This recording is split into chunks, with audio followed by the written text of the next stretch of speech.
Far off, in a distant world, a group of characters brought to life have before them a prophecy they must fulfill. Many stories have been shared about them, and yet new authors have stepped forward.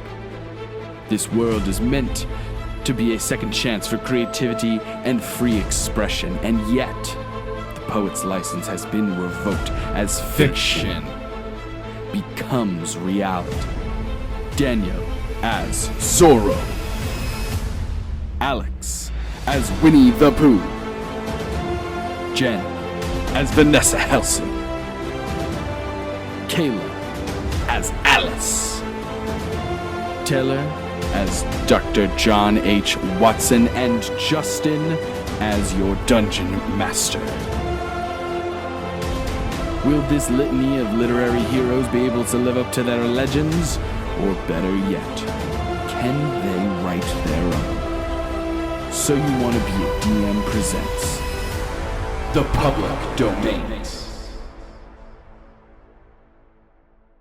Hey gang, and welcome back to another episode of The Public Domains. I'm Justin, I'll be your Dungeon Master for this series, and I'm joined today with a group of incredible literary legends. Let's go around and introduce ourselves, do any plugs, and tell the gang, the other gang, the chat gang, who you're going to be playing today. All right. Hello, everyone. Hi, I'm Daniel, and you can find me on TikTok and YouTube at Daniel the DM. And as it says down below, I'm playing Zorro. I'm Taylor. I am also part of the Soyouwannabeadm podcast. You can find us on Instagram, YouTube, TikTok. Go find us. All information's down in the bio. And I will be playing Dr. John H. Watson. Hello, I'm Jen. You can find me on TikTok and Instagram at Cancer Moon Cleric, and I'll be playing Vanessa.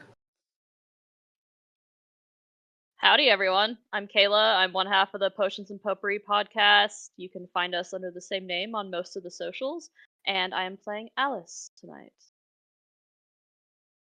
Hello, I'm Alex, and I am going to be playing Winnie the Pooh for this wonderful session, and you can find me on my socials as Pisces Moon Paladin. Amazing. Okay.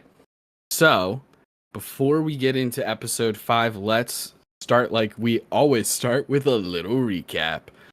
Last we left off, our literary heroes successfully acquired the powerful sword and legendary artifact known as Excalibur. Now they have 2 out of the 3. In the process, they defeated the March Hare, befriended the Dormouse, and killed the Mad Hatter. It was revealed that the Hatter was the one responsible for burning down Alice's childhood home in the hopes of tracking her down. But why exactly? In fact, many questions still linger in the air for our heroes. Who sent Vanessa Helsing a cryptic message if not the Sanguine Chapel? What about the strange words written in Pooh's notebook about helium and honey? What is Kim Moriarty plotting, and furthermore, what is her motive? Our heroes didn't have long to dwell on these mysteries before the mighty Jabberwock landed in front of them. Luckily, it was just a small splinter that plagued the beast, and so, with the speed of a mythic dragon, the literary legends are whisked away to the Thousand Acre Woods, the homeland of Winnie the Pooh. So, let's get right into it. Gang, Here's what you do when you accidentally give an adventuring party a dragon. Action search. You fast forward. You fast forward and you say, so the dragon has already dropped you off and have flown back to Wonderland, to its natural habitat, which is where you would want it to be. That's where it's happiest. Smart. Clever. And so now you find yourselves on sort of the outer ring of the Thousand Acre Woods, an absolutely massive forest, similar to the Pine Barrens in many regards. First and foremost, just to give you a visual really quickly, what you're seeing is just millions of trees that are only like maybe a foot wide diameter in terms of trunks, but they go very tall. They're very tall. There's very few branches until the very top. So it's one of those things you can't see very far simply because of how many trees there are, but there's not much underbrush. You're stepping on what seems to be a perpetual forest floor laden with dead leaves and other like detritus, but there isn't like bushes. There's not a ton of underbrush. The other thing, and Pooh could also corroborate this, there is a perpetual fog as well.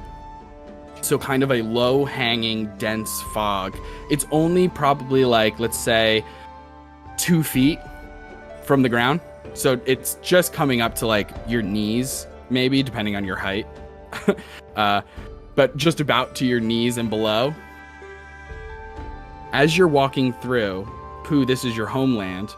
Is there anything that you would all like to discuss? Any plans? Any parts of the mystery to discuss or anything like that? Where are we at? Let's start there. All right. So, Boo, what can you tell us about your home? Anything we should know about? Tips, tricks, survival top 10s? Who is just busy vibing right now. They're in like such an ecstatic mood as like they are in their home like territory, with truly some of like their newest, just like newest, most favorite friends with them. And I think they're just like unfortunately not registering what you're saying as like the internal monologue of like an orchestra is playing inside, and they're just like hum-de-dum-de-dum, hum-de-dum, hearts so rumbly in my tumbly. Time to munch and earthly. Time to munch. Fantastic. And earthly lunch. Well, so, let's take a look at the prophecy. Let's catch up with where we're at, I guess. Yes.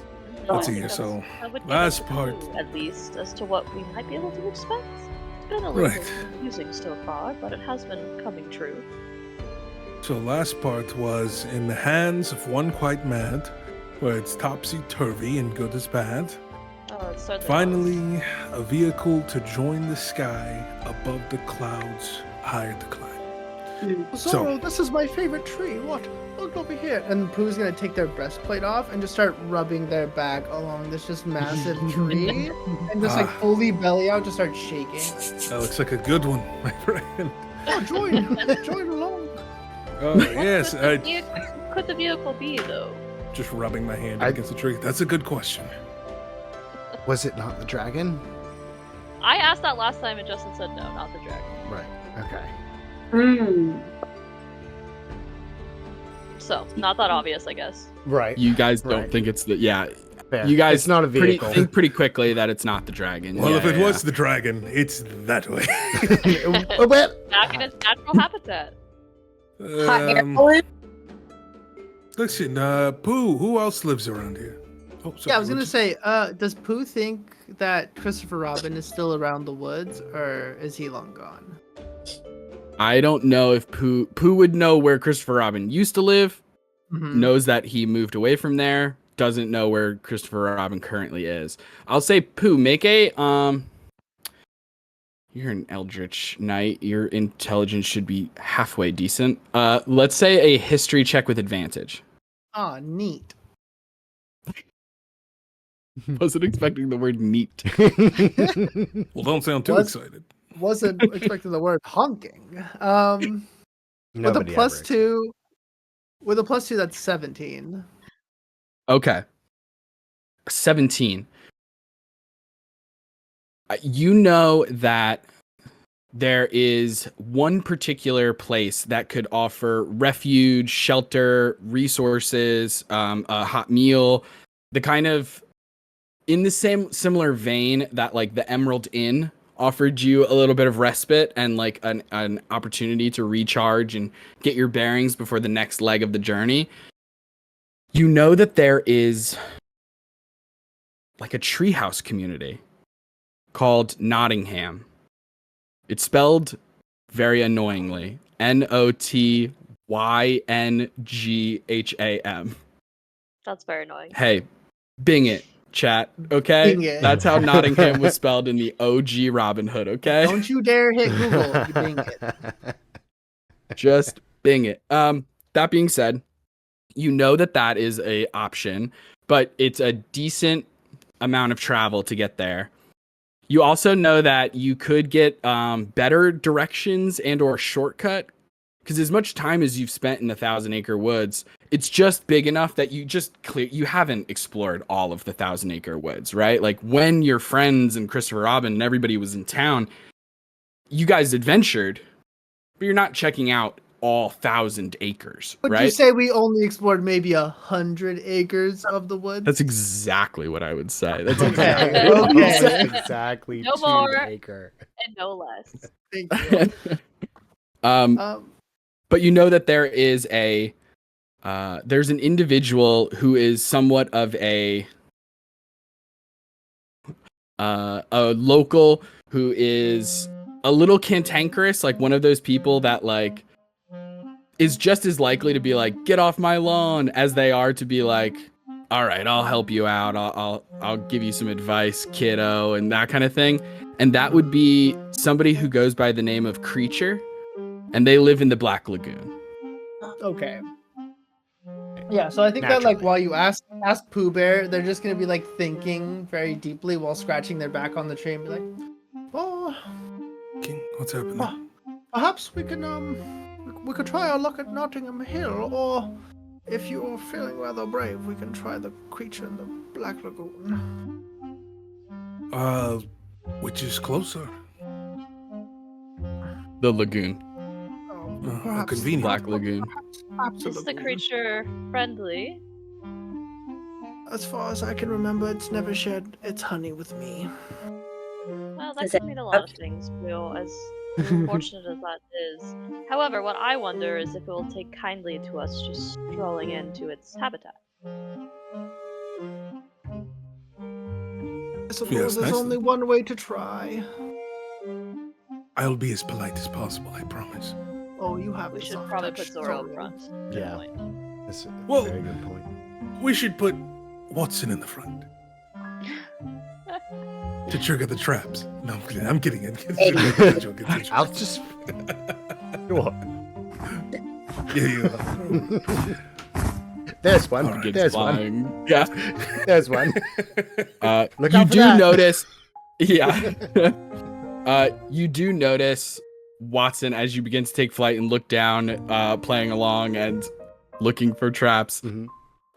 The fog is too thick to actually look through.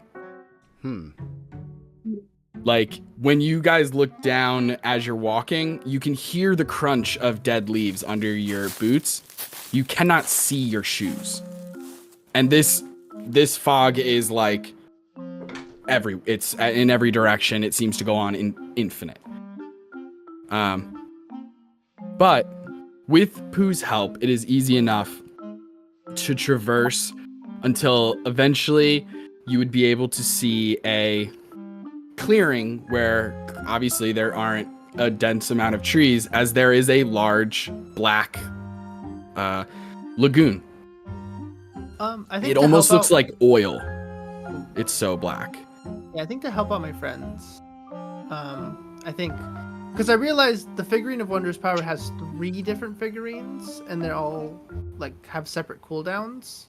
Mhm. So I want to use the Eeyore of Traveling, which Okay. has the same stats as a large goat. Yes. It has 24 charges, and I can use each one of them for up to an hour. I'm just going to go ahead and expend all 24 charges just to have Eeyore around, because the vibes are immaculate every time he's around. Literally. And then also ritual cast Flock of Familiars if possible to get the rest of the troop out.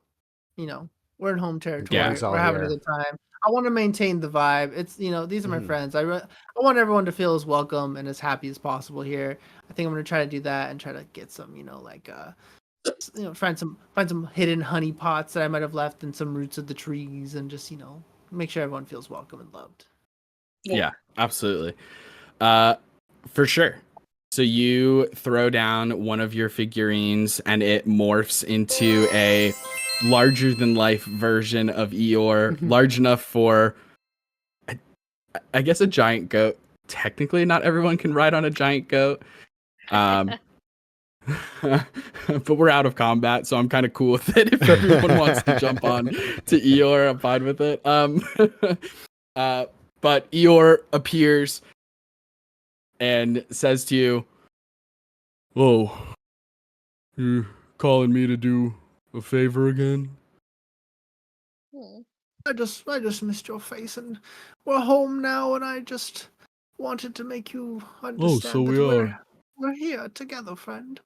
If you would like to help some friends through this nasty, slicky mud, it would be rather helpful, but of course, you don't have to push yourself either. I guess I'll help. Oh, thank Okay. you, friend. You can get on, I guess. Thanks, Eeyore. Whatever.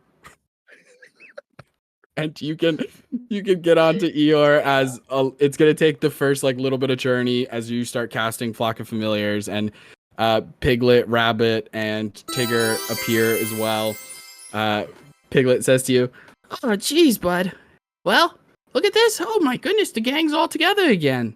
Plus these other people that you're friends with also, who we know because we've summoned us a couple times."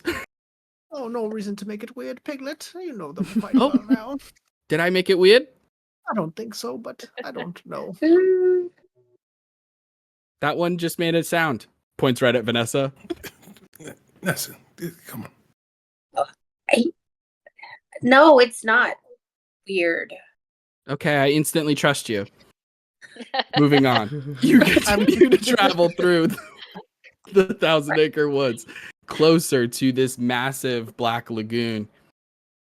As you get up to it, you do see it's just a lagoon. However, you see a doormat right on the edge of it that just says, "Go away." And then there's a mailbox.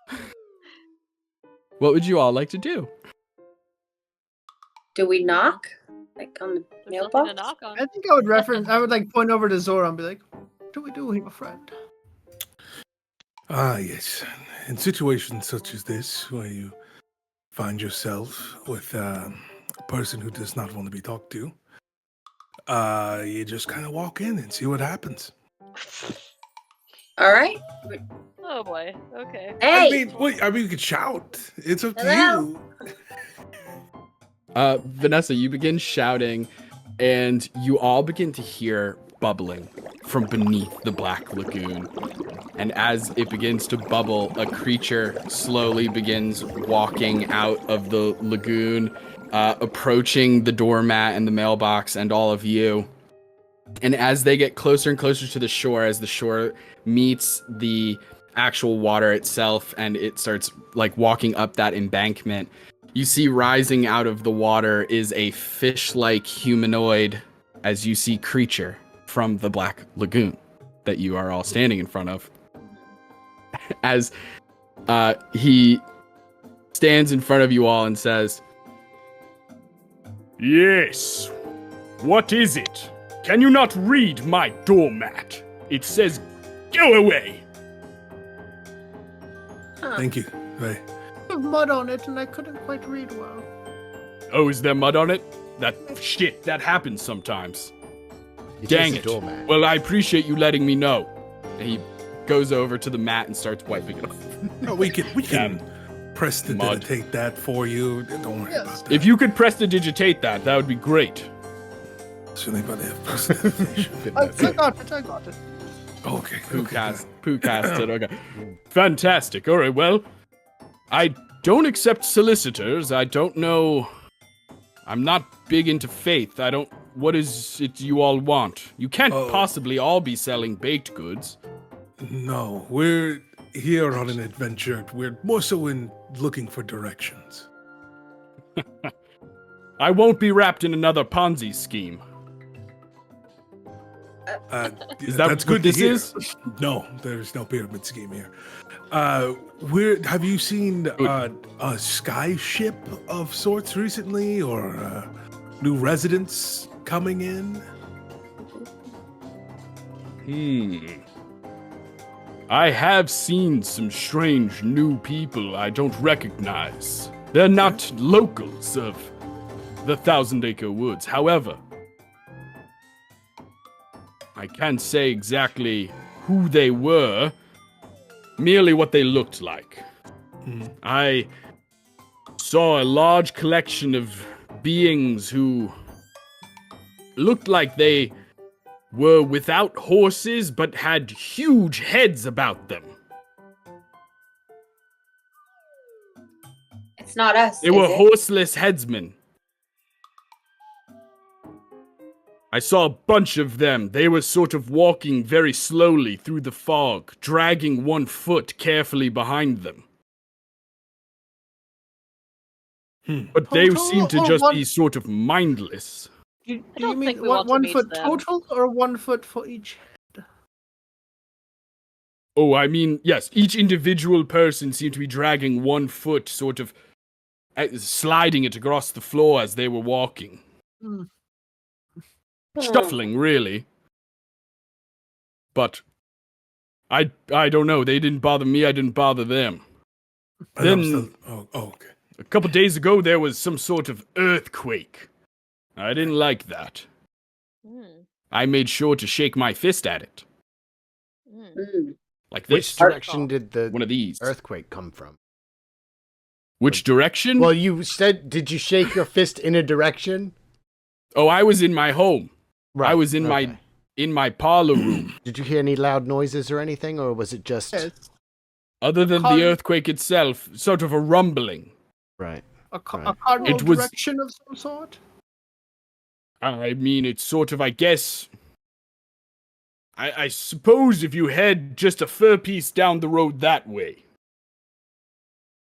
Can I roll a check to see like what kind of direction creature is pointing towards?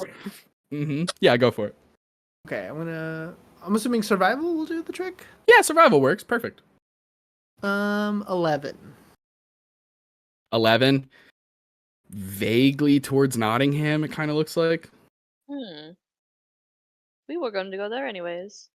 Have you by chance seen a vehicle in the sky? No, I can't say I have.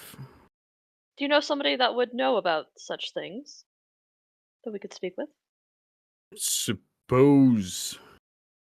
Sounds like something perhaps the big bad wolf might do, but he's always up to some shenanigans. Hence the Like me name, some right? shenanigans. He's a rebel without a cause. That's sort of his whole personality. Leather jacket, pompadour, you know the type. Is he dangerous? He's bad, but sort, like, you know. Bad or like bad? Yes. No, the first one. Oh, okay. We can handle that. All right. Yes. There's a bit of a difference. My friend here, Eeyore, is a bit bad himself. Hello. Hello, friend. I'm bad. I can see that. Very good.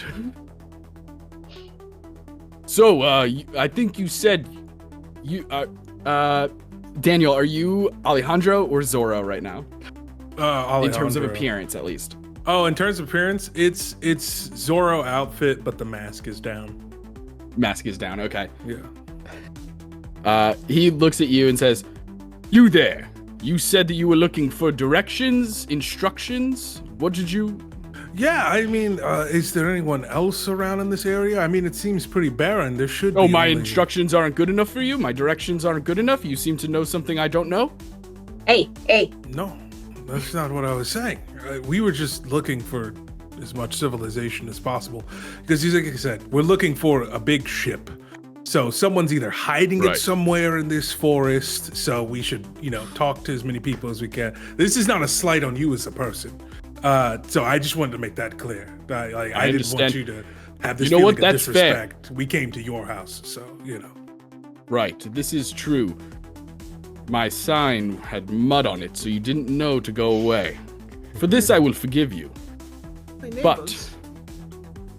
Are we neighbors? You live here?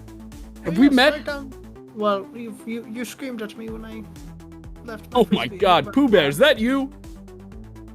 It's me. It's me. Goodness He's grown, hasn't gracious. he? Hey, you're honking big. Listen, over the winter I might have bulked up a bit and might have hit the weights. Very good. All right. Hell yeah. I'm not staying at my place as much, but you seem pretty wound tight. Underneath my bed, if you'd like, there's a honey pot, but it's not full of honey. It's full of honey kush. You can take a little grab if you'd like. Hell yeah. All Hell right, yeah. good. I have a gravity thing situated underneath the water there. We don't need to get into the details. We're live. But know this. I will take you up on this offer. Yes. Now, if you're looking for people, more individuals, so to speak, so that you can expand your sample size, as it were, I would head to Nottingham. Thank you. It's actually in the similar direction that the earthquake was being felt. Yes. Although that being said, it did seem like the earthquake came the first time I felt it over here. Then a little bit further that way, and then it sort of epicenter-wise seemed to move. I don't know what that's about. I'm not a seismologist. It was traveling. Did they get stronger guess. at all, or were they just moving Uh, each time? it changed a little bit. It seemed to lessen a little bit. But I haven't felt it. That, like I said, that was a few days ago. But if you want to get to Nottingham fast, I would head that way, 100 paces. If you hear the sound of bees, you've gone too far. You're looking for a tree. It's in all of these pine trees, you can tell that it's an aspen. You can tell because of the way it is.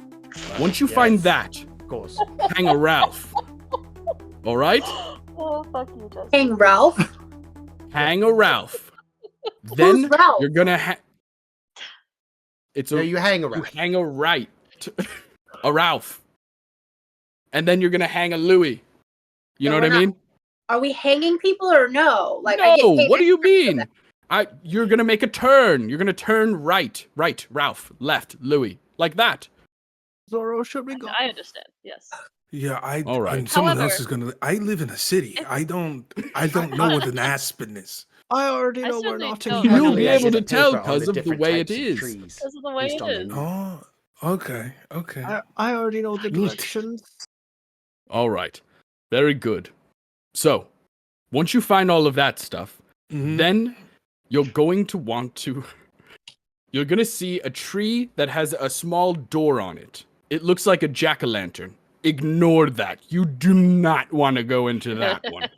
But then there's another one that has just a very tall, thigh-high leather boot. Okay. That's the one. Okay? Open that door. That's a shortcut. Okay. All right. Oh my goodness. Is there anything else? No. Yes. No. Actually, No. one more thing. A couple of course. years back, I lost my frisbee in your backyard, and you yelled at me before I could get a chance to get it. Okay, I do use that to eat cereal most mornings, but do you really want it back? Oh, never mind. I'll get a new one. What an We'll get you a new one. quandary. Drew. All right.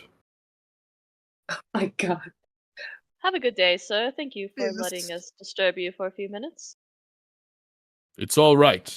Again, there was mud on my doormat, so you Yep. couldn't have possibly known to go away. Absolutely. But now it's clean, Okay. so other people shan't be bothering you again. I hope they shan't. And he turns around and starts walking back into the Black Lagoon. Prestidigitation, more mud on that mat. I'm just Oh. covering it. So like I'm doing it. So like words, it like spells out something else entirely. Right. Yeah. Instead of go away, it just says gay like on the like, and then it's pressing. Yeah, it's perfect. Amazing. Amazing. I love it so much. Okay. Ooh, can I ask you a question real quick? Oh, of course. Do any of your friends or neighbors perhaps have burrows underground or travel underground at all? A rabbit used to have a house that was burrowed downstairs, but everyone The rabbit's unfortunately quite has. small. Yes, quite tiny, and everyone has seemed to have moved out, unfortunately. Oh, that's a shame. Mm. So no large underground neighbors. Okay, Pooh's thinking back, and would there be any besides Pooh that would be living underground? Rabbit, but that's kind of it. Yeah. Yeah. I was just trying to connect the earthquake thing with maybe something. No, some it's a trivia. great Yeah. question. Yeah. I mean, they could be moving a ship underground, moving Yeah, something can I underground. do like a You could do a investigation nature or or survival. nature or survival? Okay. Yeah. Well, 'Cause I while kinda Watson feel does like- that, can Pooh's God gonna bless pull you. out their I was notebook. you're about to sneeze. Oh no! Yeah.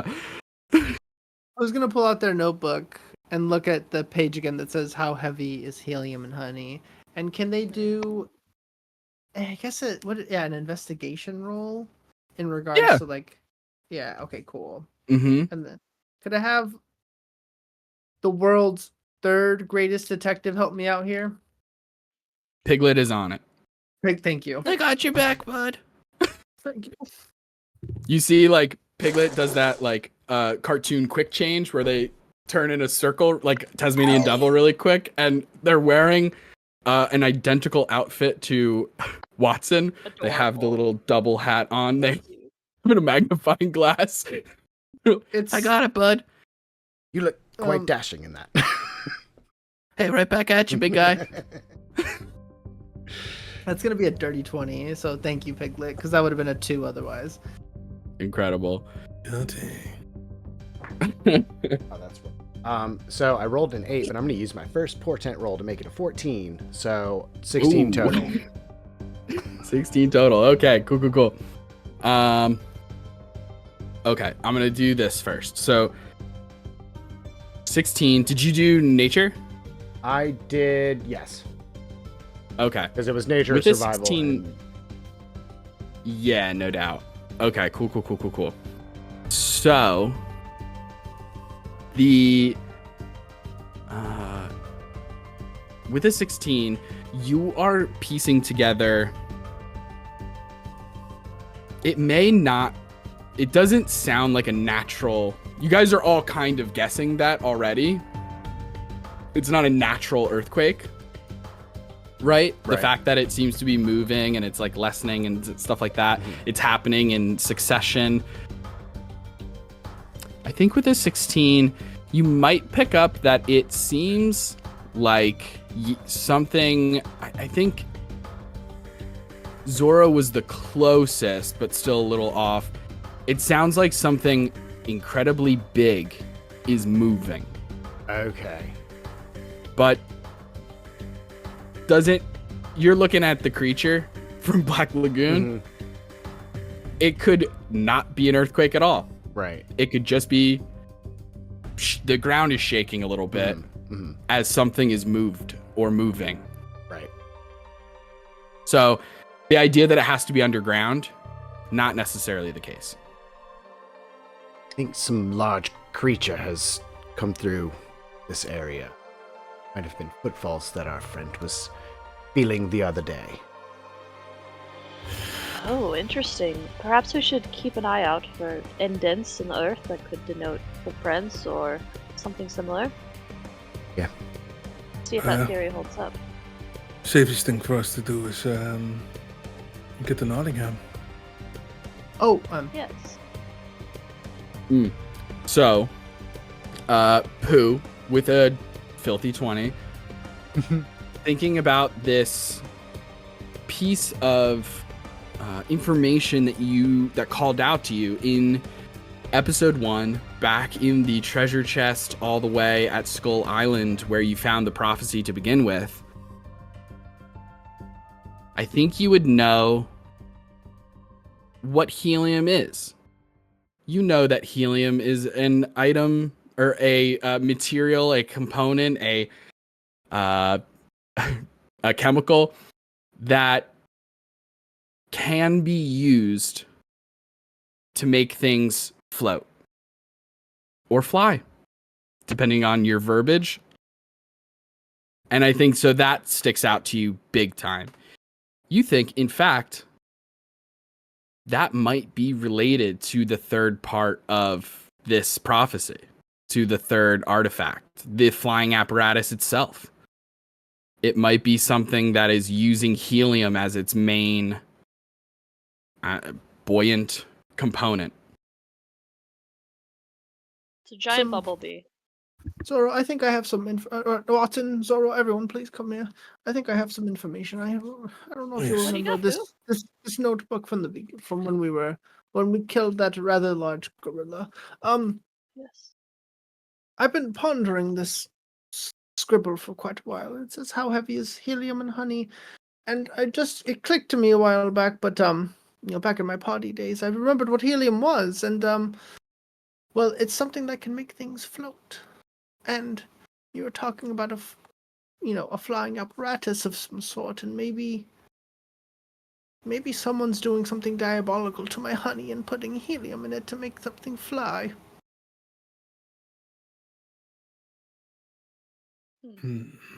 I think they're trying to waste my honey. What? No, we must save your honey.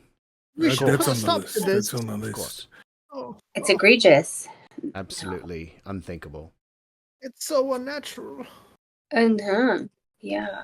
So just where would somebody get helium here? Question. I only know Who's where to to get the say? honey. I think Have more so that- it's about what they're doing with it. I really quickly, Vanessa said something a bit ago. It was probably actually like 20 minutes ago. And I noticed it, but other conversation was happening, so it got missed a little bit. But it relates to one of your tarot cards. One of your tarot cards has a vehicle in it. The hot air balloon, right? Interesting. Seven of But why would it be Cups. making noise? hot Is it, air like balloon. landing heavily? Because it doesn't have enough air to keep up, Oh. Or helium. or helium, and so The it honey falls pot is- down. They fill it back up, and then it falls down a little bit farther away, creates a shake. There you have it. Interesting. I mean, let's look at this. There's another part of the prophecy. Middle of the woods, center of darkness, a path ill-advised for the heartless. Trifecta claim to break through the roof, break through the ceiling, a new world, a new story revealing. So If anyone's feeling heartless, you should probably speak up now. It'd be really awkward if we got to the center. I'm looking at you. Oh yeah, I should probably get going. Oh no. With that, I'm gonna say you guys continue. This is like a walk and talk. You guys are walking and talking as you're doing all of this. You find the aspen because of the way that it is. Right. I mean, you can look right. Look at the way this one is, and then Turn- look at the way this one is. It's so obvious. And so continue on I your don't see the travel. difference. Eventually, find a tree that has a door shaped like a thigh-high leather boot, and open that. And as you do, you guys all step through it, and on the other side, you see, like, at first, it just looks like you're in another portion of the Thousand Acre Woods. There's still the fog. There's still dead leaves under your feet. Pine trees in every direction. However, all it takes is you to look up a little bit, and you begin to see an entire little, like, community center. Like, it's very small. It maybe has, like, 24 people it could house, feasibly. But there are, like, a little treehouse situation up there. There's, like, maybe 3 or 4 tree houses that are interconnected with rope bridges and stuff like that are all situated high up in the trees. Kind of like Ewoks. Kind of, yes. but that is not public domain. But legally, it's not. But legally, it's not nothing like that. But it is. So you see that there is a person standing at the base of one of these trees next to what looks like a vine and wooden elevator. And this person is rather large. They're like probably like 5'8", but like so like stout. Their stance is so wide, you could never knock this person over. Their stance is too wide. They seem to be wearing a brown series of cloaks and with some rope tied around to form a belt. They seem to have this very center of their head is shaved, but the rest has hair. Pooh, I think you would recognize this person as one of the Drag King performers who goes by Friar Tuck. I mean, Pooh's just crying. It's such a I was wondering beautiful... where you're going with all that. God. It's so beautiful to be just like in the presence of just majesty as this. I think Pooh walks up and just bows and goes, "Hello, Friar. It's a pleasure to see you again." Yeah, it's good to see you too, Pooh Bear. How's it been? Oh, it's been quite a journey, but I do look forward to hopefully coming back and having another drag performance when I can. Oh, well, I mean, shit, if you guys want to come in and everything... Oh, wait. Hold on, there's actually a code word. We're on high alert recently. There's been some shenanigans going on in the Thousand Acre Woods, so we have a very top secret code word, and I'm afraid without that word, I'm not going to be able to let you in. Oh, Friar, come on, you know me so well. We've partied Pooh quite Bear. a bit before. I know, and we had some good times. We had some laughs, real belly laughs, real tummy laughs, but unfortunately... I know, rules is rules though, you know, so unfortunately without that, Please? Oh my god, is it? It's not please. That would be, imagine if it was. That's not much of a code word, I gotta be honest. Pooh Bear's gonna But, try something pretty devious here. And I think they're gonna repeat the same thing that Watson just said, but with big puppy dog eyes, in hopes that it's enough to persuade Friar Tuck. I'm gonna tell you that it's not. You definitely need the code word. Friar, this is like, you haven't seen Friar Tuck like this, Pooh. Let me have specifically Pooh and Vanessa make insight checks. Okay. Specifically the two of them. 19. 19. Pooh, you're noticing Friar Tuck is on edge. Like, there's a reason that Friar Tuck is being so hardcore about this. It's, number one, not up to them. Friar Tuck's not like the owner of Nottingham. That's Robin Hood. This is just one of the merry men. It's out of his hands, and you can tell that there are circumstances that are making it like no exceptions. You have to have the code word. Vanessa, what did you get? 18. 18? Vanessa, Friar Tuck is sort of not in like a romantic way, but is sort of like checking you out in like a adoration way. Like, maybe knows you. I'm sorry. Have we met before?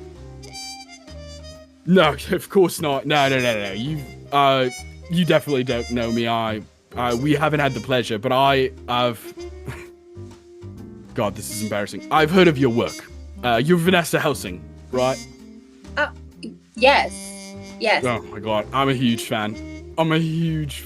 This is so embarrassing. I'm a huge fan. Did you get... No, never mind. I can't. No, please. I can't. I'm not allowed. Anyway, do you have the code word? and sort of looks at you, Dracula? Vanessa, with a little bit of a twinkle in their eye. Oh.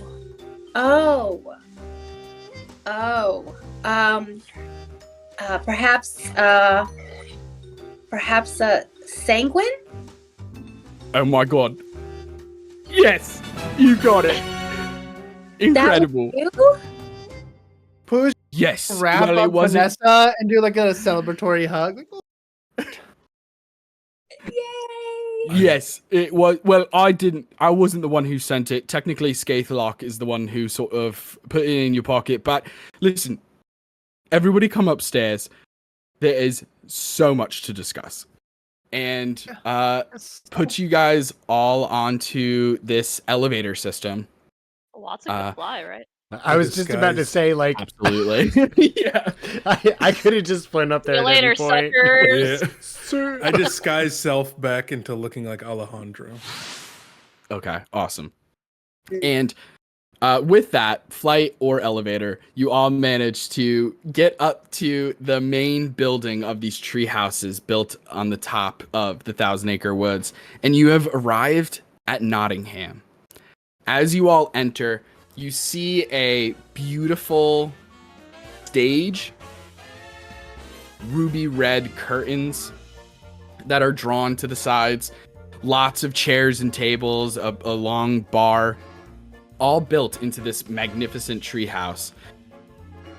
More like a tree club or ballroom or something like that. However, you see that there are a bunch of individuals are already in here. You see that there's currently a performance going on the stage. More on that in a second. Friar Tuck, as soon as you guys get there, Friar Tuck rushes over to two more of the drag kings. So these are women who are performatively dressed as like overextensions of masculinity and stuff like that. As you see one that is absolutely massive, like 6'4" maybe, and just built like a brick house, just huge. And you overhear Pooh, you would probably know these people, but everyone else, you overhear Friar Tuck refer to that person as Lil John. And then there's a kind of shorter, slender one that Friar Tuck calls Skaithlock. The three of them are all like giddily, like just like blushing and are sort of like fully fangirling as they're pointing at Vanessa and like freaking out a little bit. Seems you're quite a popular one here. Exactly. I mean, I had known I would have. I mean, Your recipe. Did anyone have any doubt? I mean, look at the way she's magnificent. Because of the way Alice? she is. Yeah. I'm sorry, Alice. I'm not letting that Yeah. slide. The recipe? what's the recipe? What's Am the, I- God damn recipe? it. What's the recipe I was trying that to Vanessa say has? her reputation precedes her. The recipe is also there's also recipe fair for because it. look at Yeah. her cook. The secret sauce. Yeah, exactly. Amazing. Exactly. Yes. Shit. Amazing. Secret stash. Awesome. Yeah, your recipe precedes you. You also see there is a woman who seems to be dressed almost like Victorian princess kind of vibes. Like she's wearing like a ball gown. Kind of stands out because not many other people here are wearing straight up ball gowns. Like there's so much tulle with this dress. The puffiest shoulder sleeves you've ever seen. As you just see a woman who's kind of like walking around, very like kind of casually bumps into almost like a Roomba. It's like bumping into a thing and then kind of like just redirects, turns a different direction, bumps into a thing as she's kind of like sleepwalking. And then you see posted up in the corner in like an area that is unnecessarily dark. It's like for no reason. There's just as many lights in every area of the room, but for some reason there's more darkness in this one corner as you see a werewolf with a greased back pompadour and a leather jacket with the collar popped, as he's just kind of combing his pompadour, as you see the big bad wolf leaned up against the corner in the darkness. Can I roll to see how hot? Yeah. Roll a d20. Oh, please. I want to call odds or evens like last time, or is it? Let's just a do flat high roll? or low. Come on, Okay. nat 20. All right, let's go higher. Oh, okay, that dice is gone. It fell. New Going dice. forever. 5. A 5? I mean, maybe to some, not to you. Not your type. You No know you like hair. Dorian Gray a little bit better. It got too much. It's too much product on his hair. He's so greasy. I approached the big bad wolf. Alejandro, you approach the big bad wolf mid-comb. He sees you, and before you get within 10 feet, he goes, "Wait a minute! All right, now I'm ready. You can approach. What's going on, friend?" God. Ah, friend, it's the question of the day, isn't it? I could be asking you the same thing. Yeah, I hear that. So, what's the news around Nottingham? Oh, I mean, apparently there's a lot of shit going down. How about Everyone this? keep it together. How about this? I buy you a drink, and you tell me the nicest things that are going on. Next hour, whatever you want's on me. All right, I'll take you on that. Hey, barkeep, one strawberry milkshake. Yeah. The big bad wolf Yeah. goes over to the bar. Gets What the fuck? Gets a strawberry milkshake. Alejandro, as you get over there and start talking to the big bad wolf, the entire place, this is like an odd wording, erupts into a hush. It immediately gets almost silent so that you could hear a pin drop as a voice comes over a like magical version of a loudspeaker, as you just hear, Hey gang, guess what? It's time for our main act. Put your hands, paws, or whatever appendages, and if you could just bang on stuff, for our next performer, Robin Hood! and the curtains draw as music begins to play, Oh, good, a show. as you see a beautiful drag queen in brilliant emerald, like actual pieces of emerald adorn this incredible skin tight dress that has sort of like a mermaid cut to it. So for people who aren't aware, it's like very, very tight right up until like mid calf, and then it flares out kind of impossibly high heels. And as they sort of mince their way out to the center of the stage, there's a mic already standing there on a stand, essentially. And they grab the mic and they begin to lip sync a beautiful song. And they give a dazzling performance, at the end of which they tear the dress away, and underneath they're wearing like a very skimpy number. Underneath of that, they tear that away. It gets even skimpier. Who knows when this can end? But before it gets too risque, it does come to an incredible close as the entire dance hall of Nottingham erupts into applause. And you see Robin Hood head back behind stage, presumably to their dressing room or something like that. And they will probably join the rest of the area shortly. But My goodness. Vanessa, you are quickly approached by Lil Jon, Friar Tuck, and Skaithlock, who all rush over to you and are like, oh my god, we are such huge fans of yours. I just cannot wait to talk to you about. We want to know everything. We want to know what do you eat for breakfast? Oh, let's see. I'd have some steel cut oats with Classic. hold on, I actually have it. She has. Yeah, I do some warm steel cut oats with some almond milk, with some fresh berries, and Oh a my nice god. broth made from bones. It's a bone broth. Ah, that's amazing. Oh, you don't happen to be lactose intolerant, are you? No, I just, high protein. Ah, I totally understand. We're sort of IBS girlies ourselves, so we were hoping that maybe we had that in common, but it's fine. It's totally fine. No, The fan club's gonna be furious. Oh no. It is insane that we are meeting you here. What are the chances? But I'm sure you're wondering why we sent you that letter. Yeah. Yeah, Right. definitely. Here's the deal.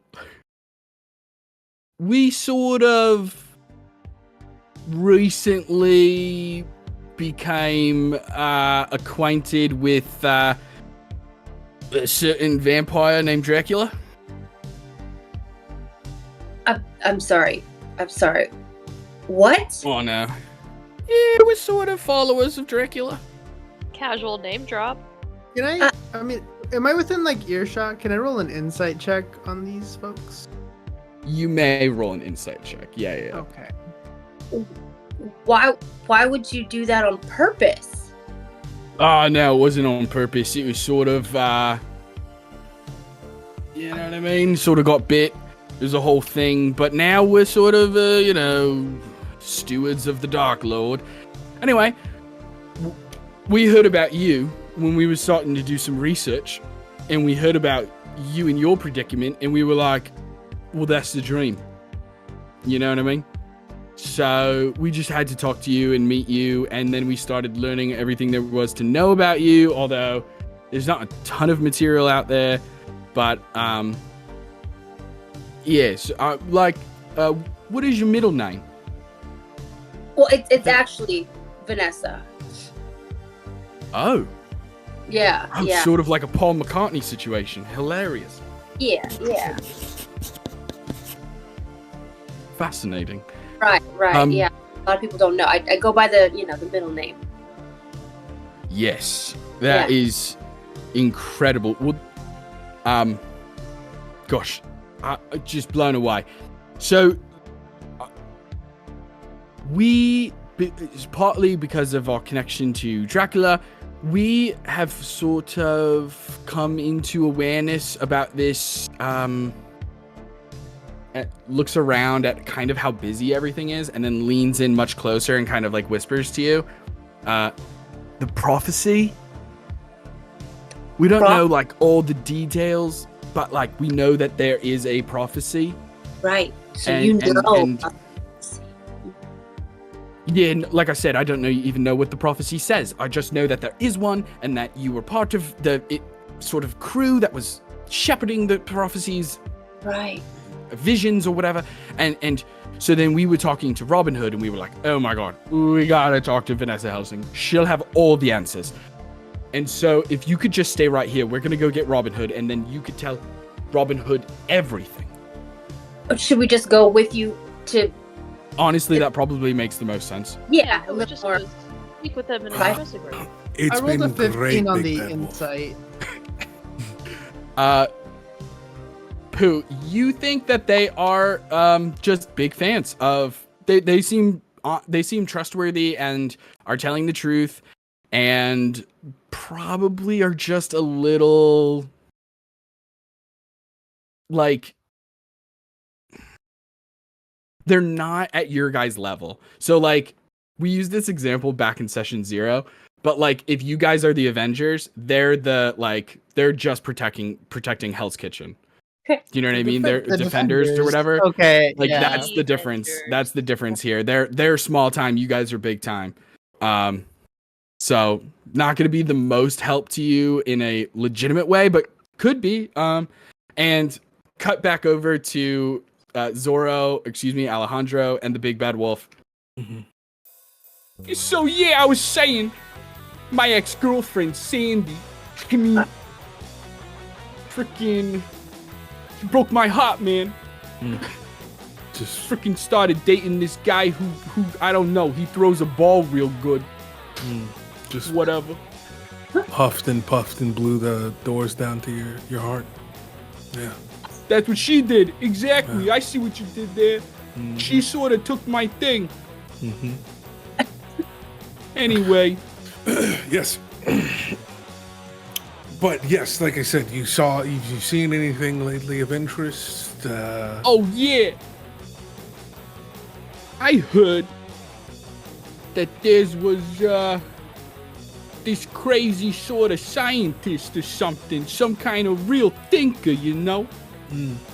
And she was brewing up a storm, not a literal storm. She was just, working on some experiments or something. Interesting. And she's, about a couple miles northward, I think. You remember her name? I don't know, man. It was kind of a weird last name. Sounded sort of European, but I don't know. Moriarty? What I can tell you is, say it again. Was it Moriarty? Shit, that's it, man.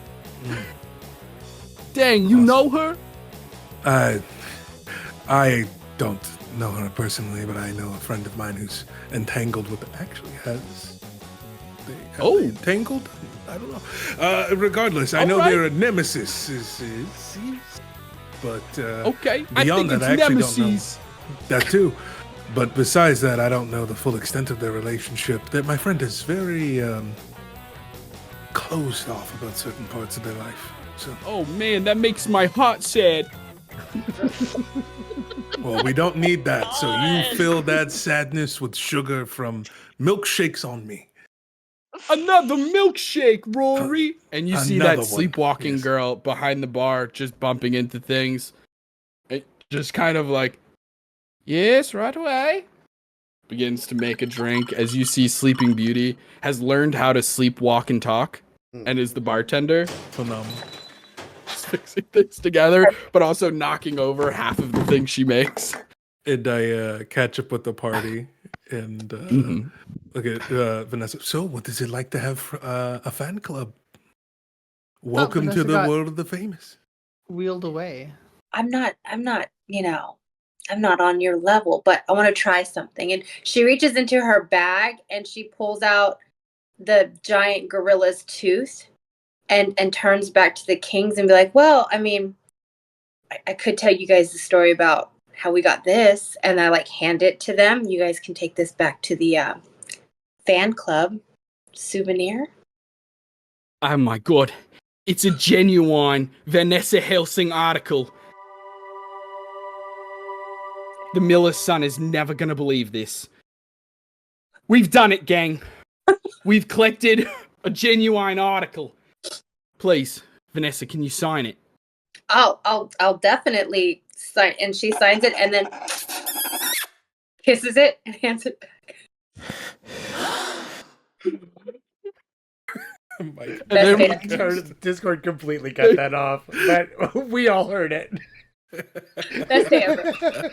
It's a very breathy gasp scream.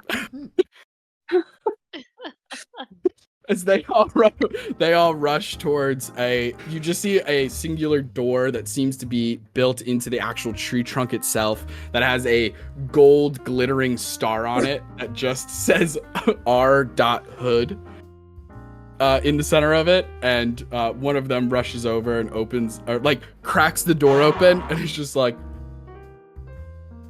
hello, Miss Hood. If you're decent and ready, there are some people here. They traveled with Vanessa Helsing. Remember we were telling you all about the Monster Hunter and the Dracula thing and the prophecy? And you hear some murmuring on the other side of the door, and all right, you can go in. And the door swings open and you all enter the dressing room of Robin Hood, star drag queen performer of Nottingham. As you enter, massive heart-shaped leather red couches. There's an entire circular shaped bed that has leopard print silk satin sheets on it, both silk and satin. It's a dual thread combo. So slidey.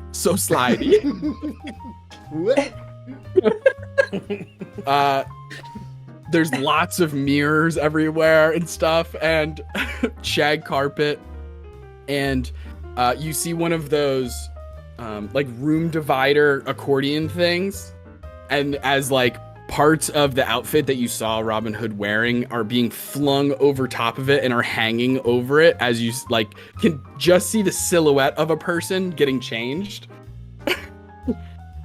And they put on a like one of those very sheer negligee things that has a lot of fluff around the edges, if you know what I mean. And they step out from behind the little curtain and they say, "Oh my darlings, absolutely fantastic. I was hoping you would all arrive. Look at, well, Little courtesy. suppose we should get down to business." "Oh, of course, and to you as well." And huge curtsy. Hello. Who is just starstruck, but also just like in love, and is just like stunned. Absolutely. Says, "So, I'm sure that my merry men told you that we have become aware of the prophecy. They informed you?" Yes, they did. Very good. So, we were hoping that we could perhaps combine information, as it were. Yes. Does that seem amenable to you all? Well, we just need to know that we can trust you. We've had a bit of a course. string of betrayals since the beginning of this journey. Several, Maybe in fact. sexy, but we can't trust you. No offense. Oh, no offense taken. I am sexy. So, let's begin. We shall put our cards on the table. How does that sound? Oh, I take out my deck of cards. Oh, brilliant. We played off of the words I chose. Here's the deal. Here's the deal, darling. We have heard of the prophecy through, unfortunately, some of my merry men were bitten by vampires and are thus stewards of Dracula. This you already know. Through that relationship, they became aware of something referred to as the prophecy. However, we were not able to glean much more past that. Upon pushing a little bit on some of my connections that I've made over the years with King Arthur and some people in Camelot, I've learned that your group was sent to investigate the prophecy, potentially help fulfill it. I also know that a certain schemer, a evildoer, a rapscallion, as it were, named Kim Moriarty, is working on something quite dangerous in these very woods. Moriarty's Part here. of it, Oh, sorry, I Yes. forgot to tell you before I walked into the room. Quite all right.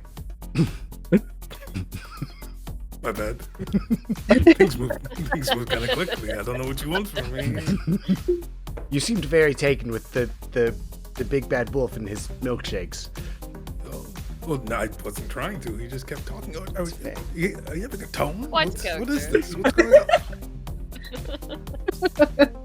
boys, do not fight. So, darlings, it has come to our attention that Kim Moriarty has been working on several little projects throughout these Thousand Acre Woods. We fear that they may not necessarily work in tandem in a sense of like, here's the lock and here's the key and they're together. However, we believe that their motives might be aligned in the sense of, well, better I show you, I suppose. And she goes into a, like, it was hard to notice because there's so many fabrics and different patterns of things on here, between like leathers and silks and all these different crazy things. There's like fuzzy things. You didn't notice a beautiful like rug kind of, or like a throw blanket kind of thing, thrown over a some kind of piece of furniture, like a tall rectangle. So it was probably like an armoire or something like that. She removes the throw cover, and as soon as she does, it begins to jostle around a little bit, as if something on the inside is trying to get out. And you notice that there is rope tied around the two handles of these two doors that would open it up. And she says, so it appears that we were able to catch one of them for further analysis or possibly experimentation. Who knows? I think this might help answer one of the questions of what Kim Moriarty is working on. Are you all ready?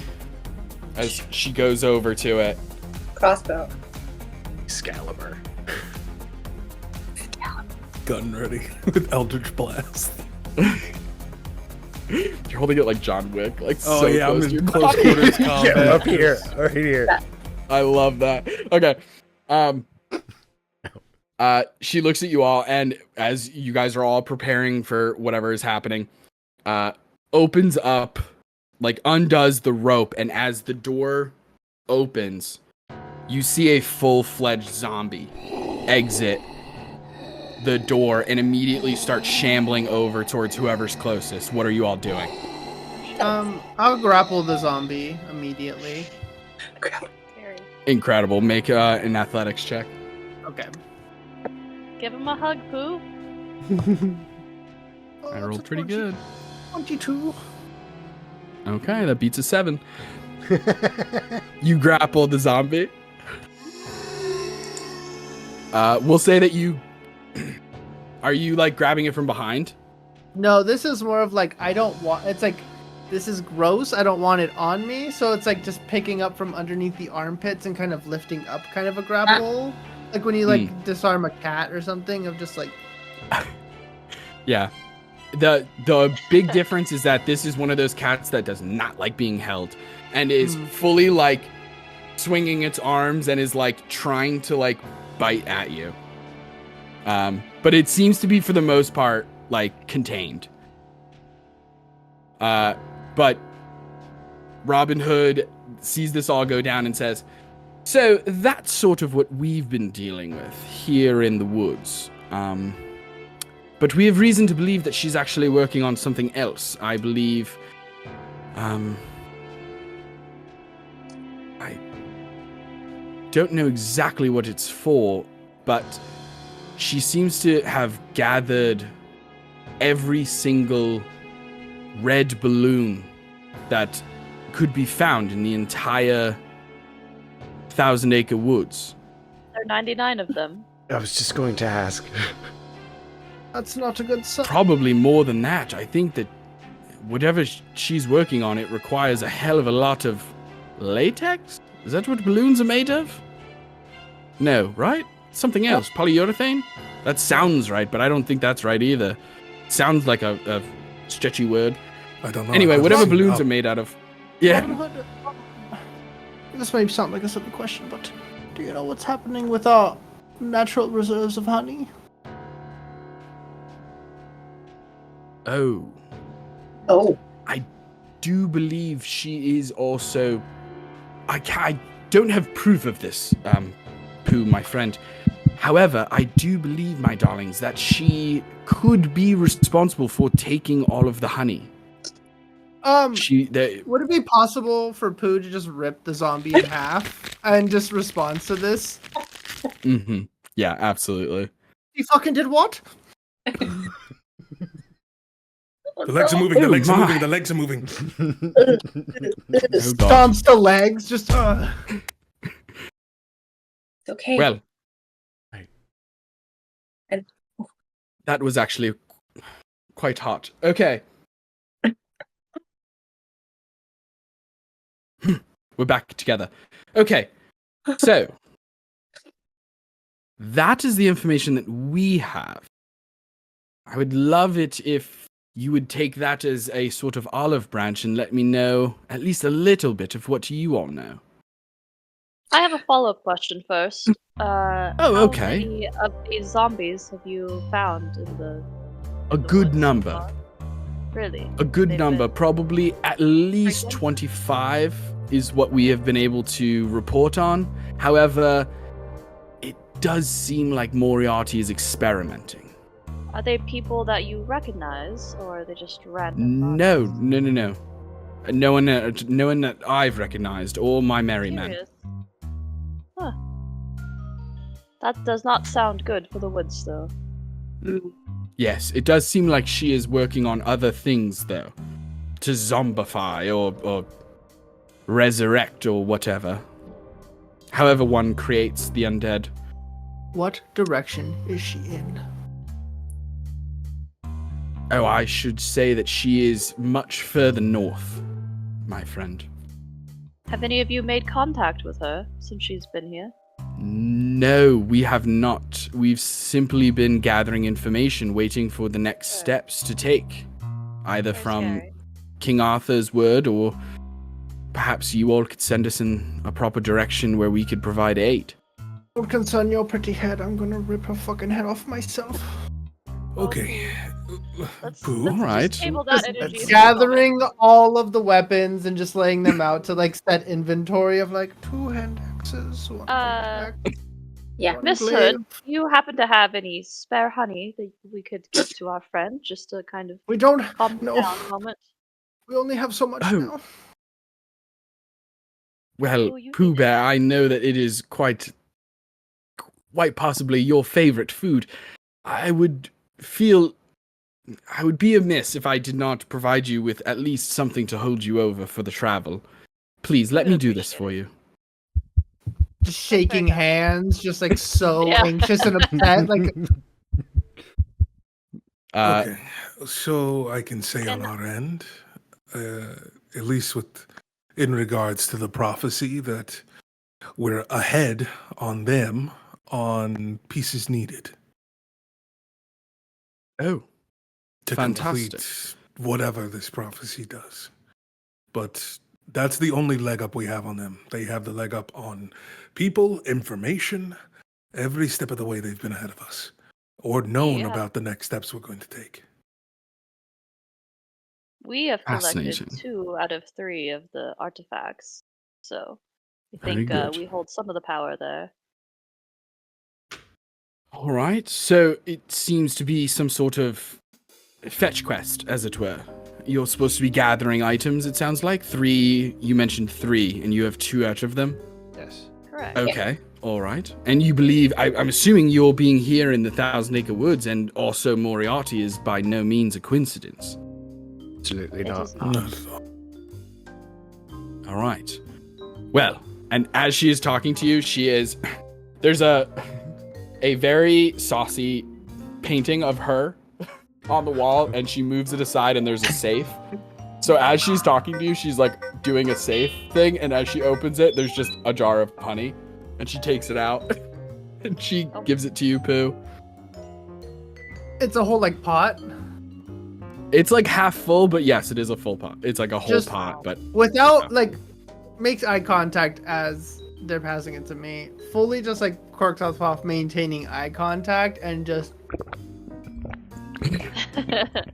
That should be better. thank all you. right. Of course, darling, of course. So Write this it down. is quite. I'm sorry. Say that again, my friend. No, sorry. I was saying Vanessa should write this down. This information that is happening. But continue. Of course. I was just going to say, it is getting quite late, and it does seem like tomorrow is going to be, sort of an all hands on deck. this is it. We are approaching, the storm is brewing, as they say, and we are going to need all of our wits about us. Everything recharged, ready to go, have the most energy. And continuing the storm analogy, we could consider this night a calm before the storm. Perhaps we take merriment. Perhaps we imbibe ourselves with incredible jubilations. Maybe Pooh and I spend the night. I don't know. I'm spitballing. But something could happen. The penultimate chapter of a book.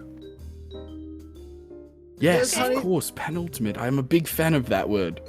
There is honey Robin Hood and I must find in this room, and everyone must go.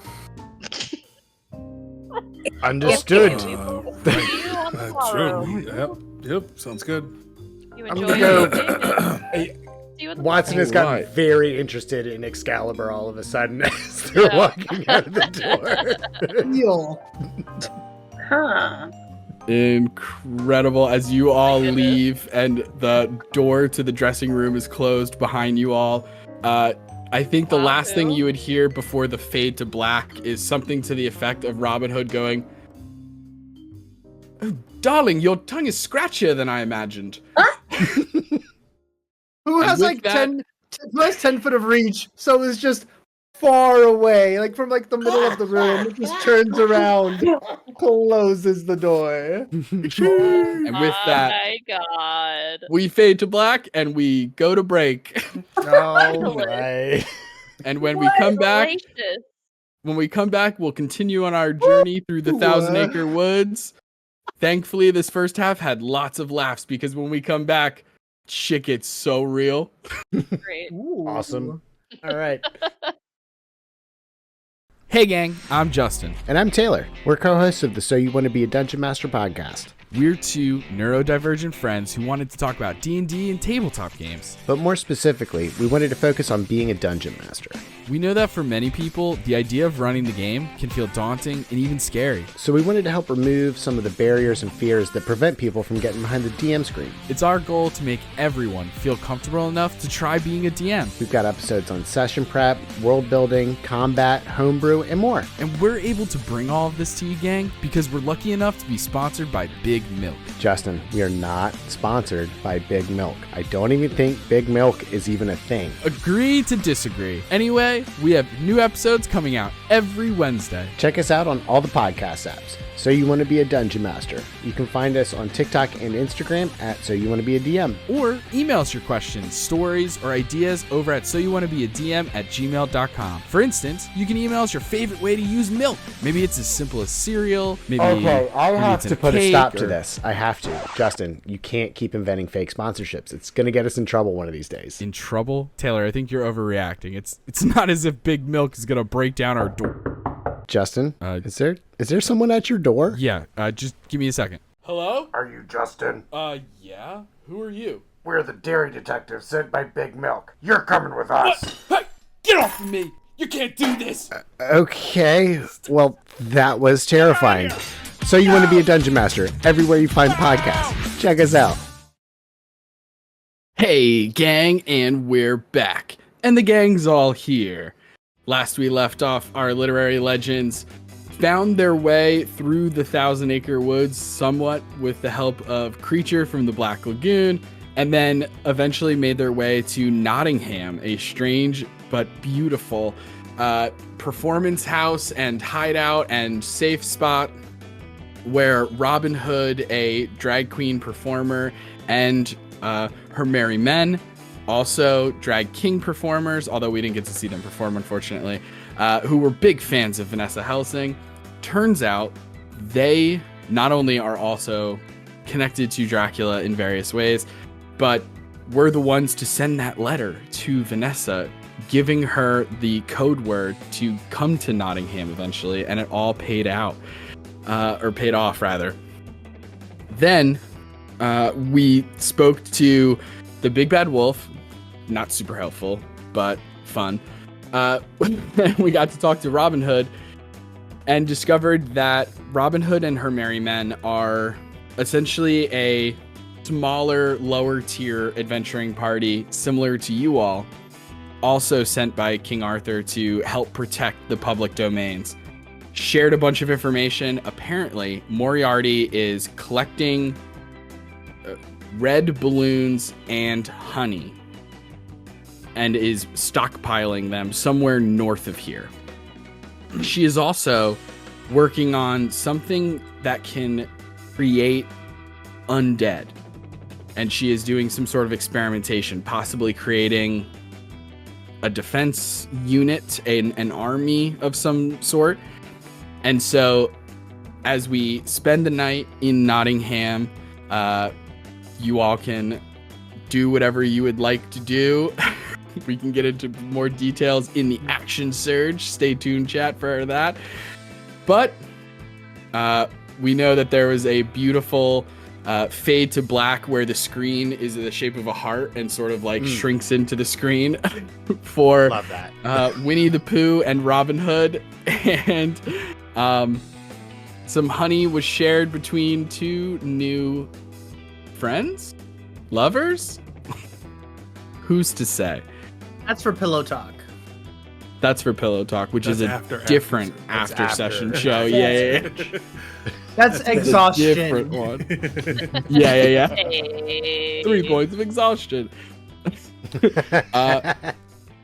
My goodness. So, we wake up the next day. Everyone is recharged. Watson, that does mean that you would get to re-roll your portent.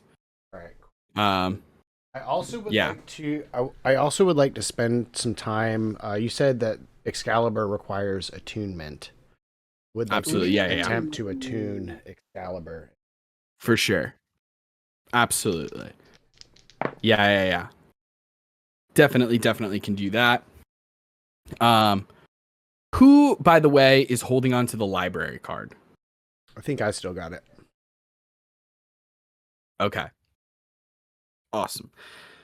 So, is there any idea or collaboration that you would set up? Any like smaller missions or things that you would send Robin Hood and her merry men to do to aid your journey to sort of assist in how they could assist? Or is there anything? If not, it's not a big deal. I'm kind of throwing it on you. They can help in various ways. They could even just dwindle the zombie forces so that you guys don't have to fight all of the zombies, and that could be easily something that they do. Dwindling, scouting, Yeah. just a general. For once, for us to know what we're walking into, Right. Any Yeah, bit no of doubt. information about our enemies Mhm. Yeah. that know For everything sure. about us. Little Yeah. true strike, maybe. Going forward. As you all begin leaving Nottingham, Robin Hood and her merry men with you, she would tell you, here's what she says. She says, "So, darlings, it appears that we need to travel so far north. It's not necessarily that much travel. However, we will be passing through a very dangerous section of the Thousand Acre Woods. And so I would like to caution you all. It's okay. We have You Pooh are with going... us. They're strong. I'm sorry? We have Pooh with us. They're so strong. Oh, of course. And I have nothing but faith in your team to be able to withstand these horrors. However, I simply mean to urge you to... there's going to be a section where the fog will begin to grow, and as such, you may begin to see things. I would simply advise not to take everything you see at face value. It's going to be quite frightening. In fact, it may play on your innermost demons. Figuratively speaking, of course. So, Oh, not good. well, best of luck. We shall be separating from here. We are going to be heading in the direction that we saw a troop of those undead. And hopefully by the time you all reach Moriarty's laboratory or wherever she's doing this experiment, maybe we will be able to find her stockpile of honey and balloons. Hopefully we have brought down as many of these undead as we can so that we can give you as much freedom as possible, so to speak. We would appreciate that. Yes. All right. Let me give you one of these, and Pooh, she's going to give you a sending stone. I think the second that she tries to like hand it to me, Pooh is gonna like grab the hand instead of the sending stone to like pull her in for a kiss. But like wait for like consent, obviously. So like pull in, wait for the kiss, and then after kiss, just kind of deeply go. What are we? Oh my goodness, Pooh. That's so funny. She says, oh darling, I don't do labels very well. Let's just see where things end up. That's okay with me. Pooh is Polly.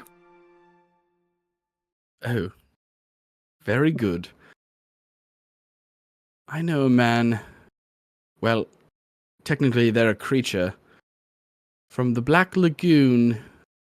Quite a lover. Anyway, we should be going. Best of luck. And gives you another little kiss. And then Robin Hood and her merry men begin to head off in a slightly different direction. You guys are kind of like just forking and still going relatively to the same direction, but Before they leave, can I give them some of my beans plant? From my bag of beans? Absolutely. Yes. So it's either, you probably know, but it's either you throw the beans and they explode, or you can plant them, and then when you water them, they produce an effect. So I want them to kind of plant them near where they think Moriarty is, so that way I can water them when it's time. Yeah. Ooh. Just as a okay, fail-safe. cool. Yeah. Little sneaky I'll say, just for the sake of not making it super OP where there's like thousands of beans that are just planted, let's say that you're able, right? Yeah, 5 sounds like an appropriate amount that I'm not going to regret. Let's say you give Robin 5 beans, and she agrees to plant them if she can as close to Moriarty as she can, and you can roll them either now and hold on to them, or you can wait. It's gonna kind of be the same anyway. Okay, cool. All right. You all begin traveling as a group. I want everyone to make survival checks first, just to continually make it through the Thousand Acre Woods, dense forest around you, just millions of these tall, skinny pine trees, dead leaves underneath your footfall. The fog slowly beginning to... Incredible. The 22. At 20, but I got a 24. Incredible. 19. I also got a 24. Me too. Oh, okay. No all right. way. Go off. What? We're all, yeah, Watson, Vanessa, Alice, and Pooh are all just galaxy braining to the forest. That's an aspen. No, that one's an aspen. Okay. Yeah, you get it. You get it now. It's a little different around the ridges. It's the way it is. Yeah, Wait. okay. The mycelial network! I can see through it! The mycelium network. You all make great time. You feel confident that you are traveling in the correct direction. as you all begin traveling, I'm going to say, even with the fog, the fog makes it like nigh impossible to find tracks, just because the fog is so thick. Again, it's like it might as well be pitch darkness kind of thing. It's just this strange low-hanging fog that is so thick that you cannot see through it. So even if you were to get on your hands and knees, you can't get below the fog. And even if you use a quick spell to blow fog away, it's in every direction for miles. It just fills in. So it would only work for like a second, and then it would fill back in almost instantaneously. However, with at least 3 24s, a nat 20, 19, which is not low, being the lowest is impressive. And so you all find a rather large footprint that you nearly stumble across. As you find this footprint, it is like maybe 6 to 7 feet across from heel to toe. And it goes like a full foot into the ground. It looks What like shape? a boot. Okay. It's a footprint, but it's like specifically a boot. You're not seeing like the toes kind of thing. Mm-hmm. That would happen sometimes if it were He's like a giant king. in your woods, Pooh. Does But he I can perhaps guard a remember. beanstalk or something? Would Pooh remember a giant in their woods? No, you would not. No. Not in the 100 Acre Woods, at least. The only thing giant I can remember right now in recent memory is this giant hangover. Oh, buddy. That's rough, buddy. As we continue, it begins to grow into dusk. A little bit darker. There's just barely light coming in from a like crescent moon in the sky. Some scattered stars. But you all notice that the fog begins to grow not only thicker, but like taller. As it begins to come in, it actually begins to encapsulate your entire bodies until you're all blinded by this fog. There comes a moment when you're actually not sure where the rest of the party is. You were just traveling together. They couldn't have gone too far. You all begin to sort of call out for one another. And what I need is for everybody to roll, except for Pooh, a d20. Just a flat 20. Just a d20. Mm-hmm. Oof. 6. 13.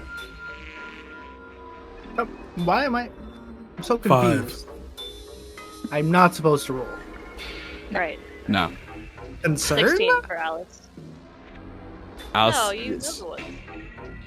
16. you said 16? Yes. Awesome. Congratulations. You got the highest.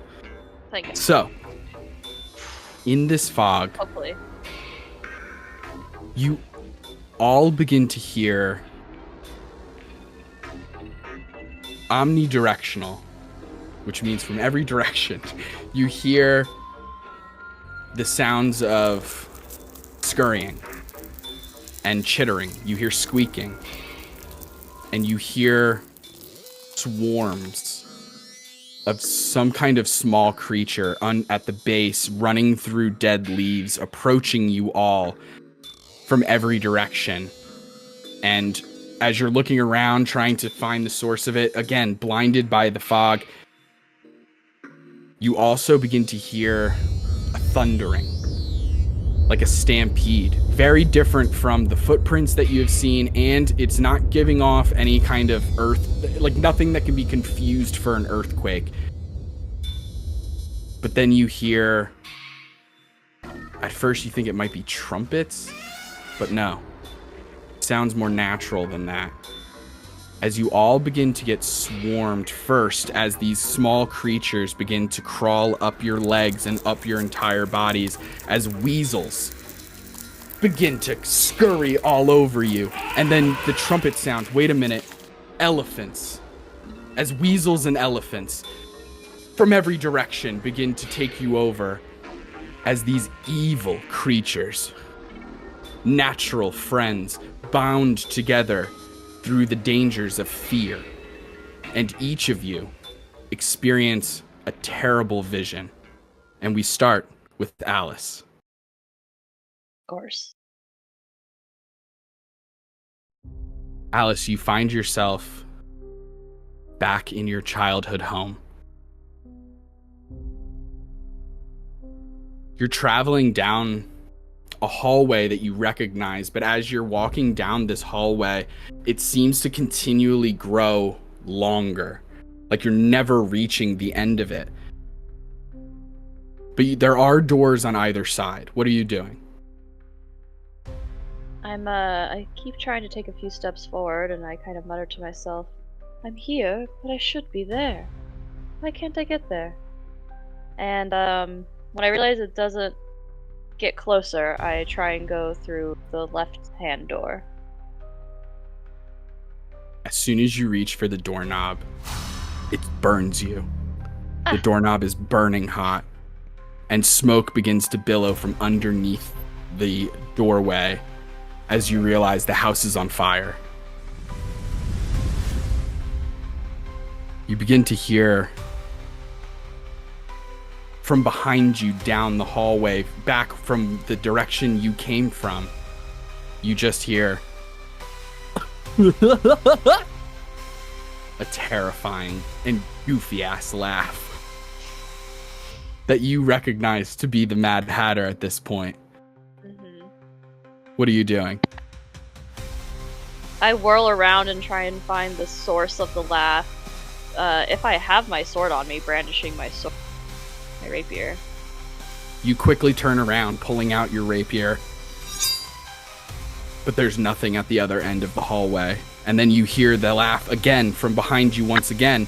You turn around again, but this time you see that fire is beginning to slowly, like molasses, slowly crawl up the walls of the hallway and is starting to take away any source of light from the ceiling. What are you doing? I scream, Edith! Lorena! Where are you? Mother? Father! We must get out now. Hurry, let's go. I'll meet you outside.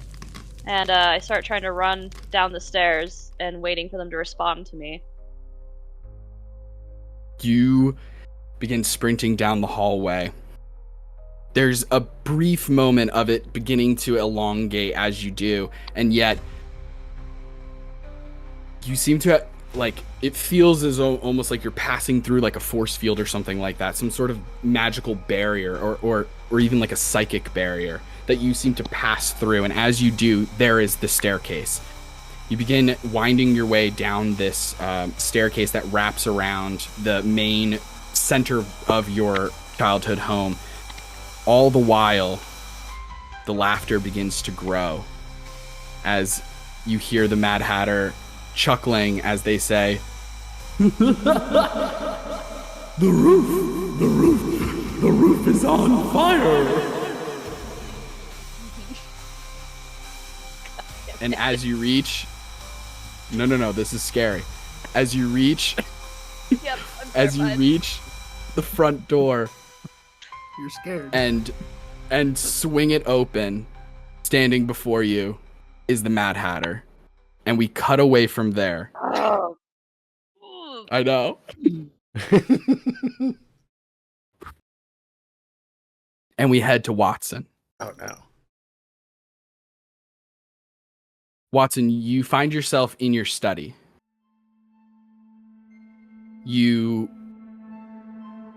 It's morning time. You're having like morning tea. What would Watson be having for breakfast alongside like a cup of tea? I don't know, probably bread and beans. That's what English people do, right? Beans on toast? Yeah, Beans yeah. on toast? Yeah. Absolutely. Yeah. As you're having your cup of tea and your beans on toast, you throw open the newspaper. On the front page of the newspaper, it says,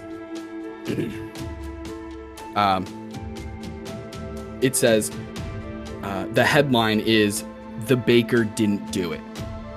And you see a picture of the baker that you put in jail for stealing those diamonds and hiding them in the bread. And as your furrowed brow, you begin to scan the newspaper, reading it as fast as possible. You find out that you were wrong all along. You messed up. You missed a crucial piece of evidence, and the baker truly was innocent. And unfortunately, while in prison, was killed.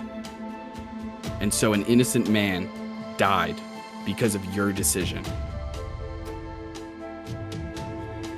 And as that is all flushing over you, you begin to hear ruckus outside of 112A something street. I can't remember. It's Miller Street. Miller Street. I think. Yeah. You begin to the hear baker, the miller, and the priest. So I took. Yeah. You begin to hear commotion outside of your apartment.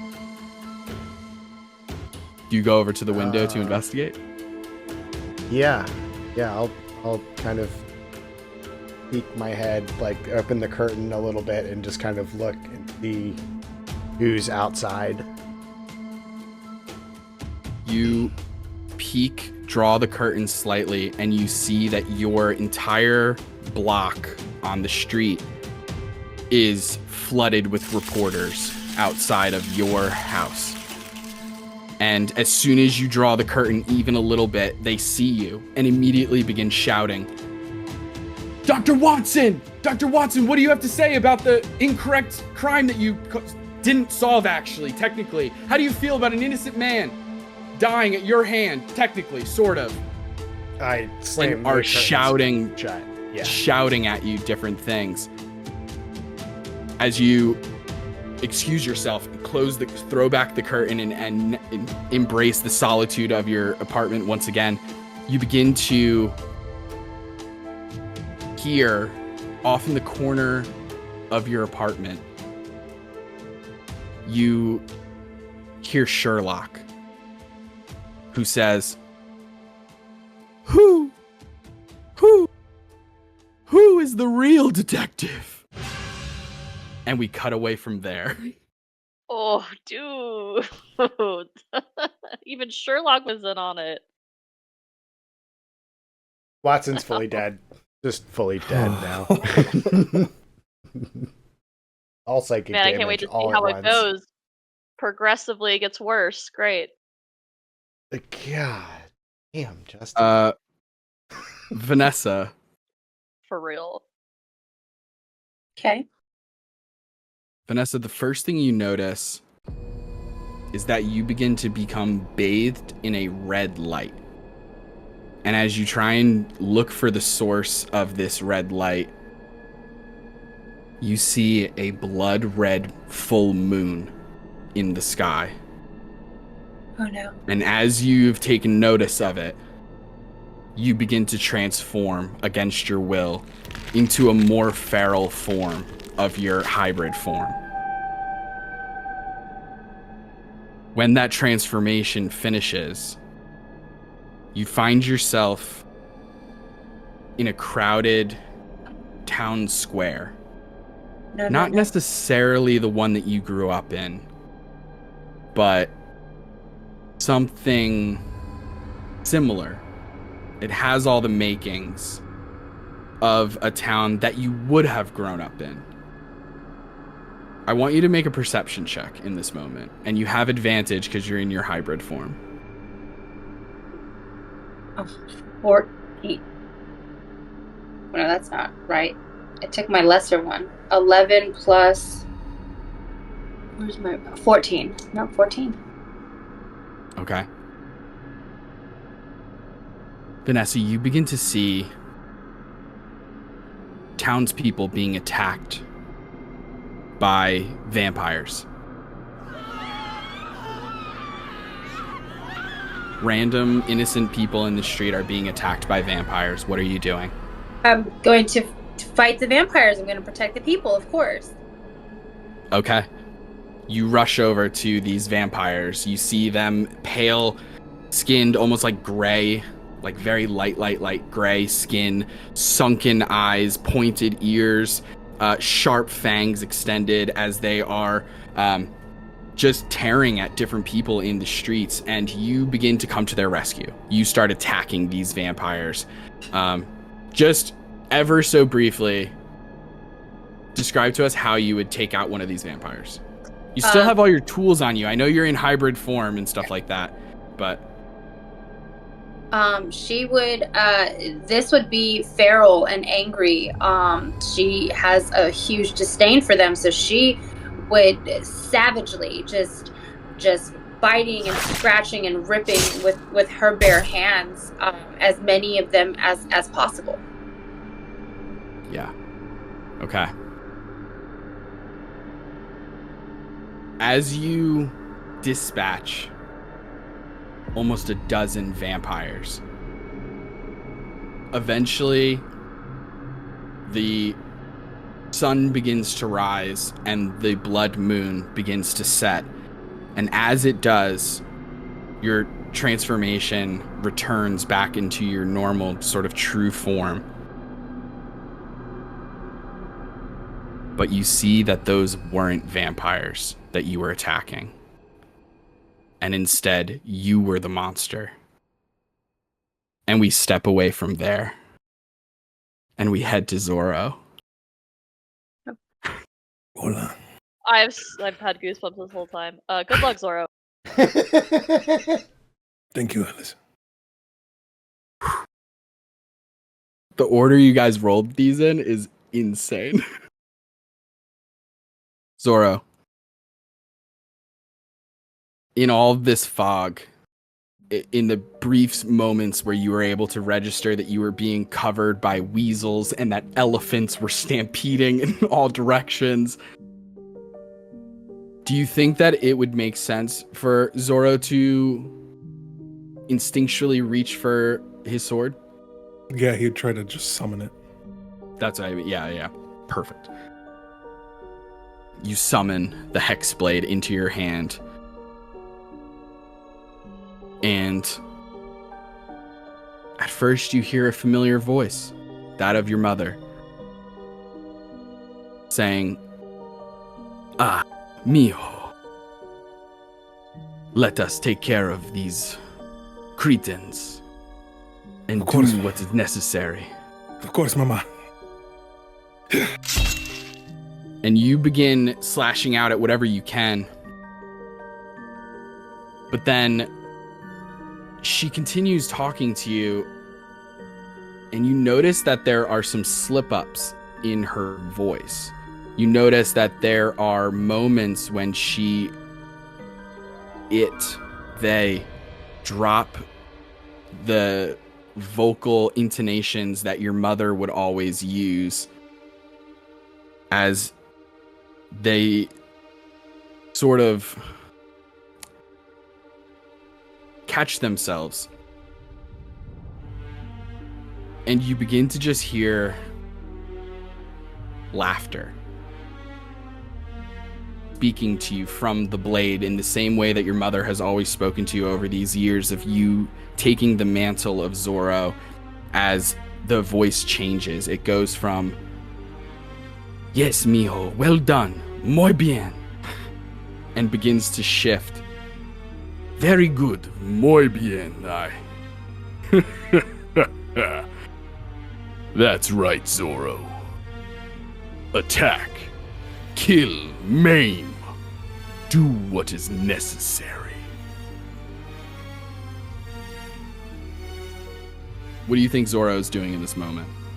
I think, stops. And there's a silence in his mind. And he just stares at his reflection in the blade. And he says, Where is my mother?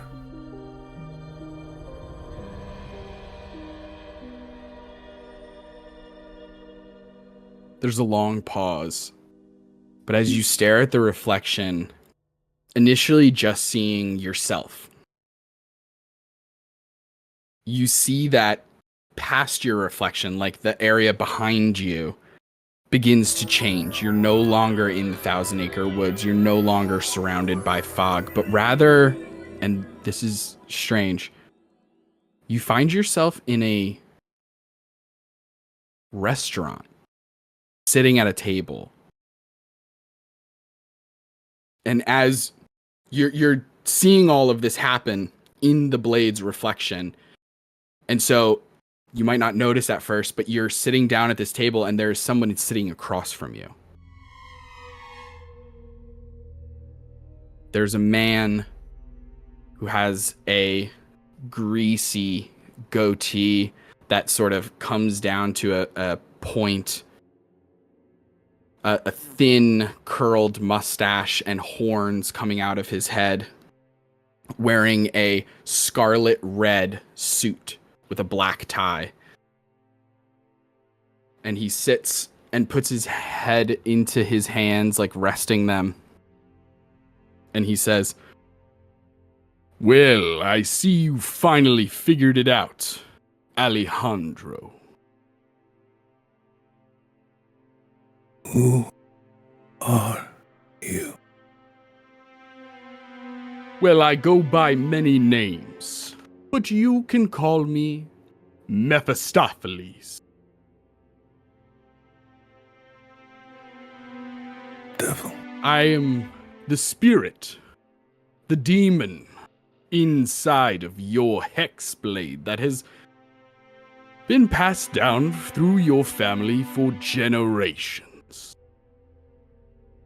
I lend you my power. It's how you are able to do the things you're able to do. Ah, one moment, my friend.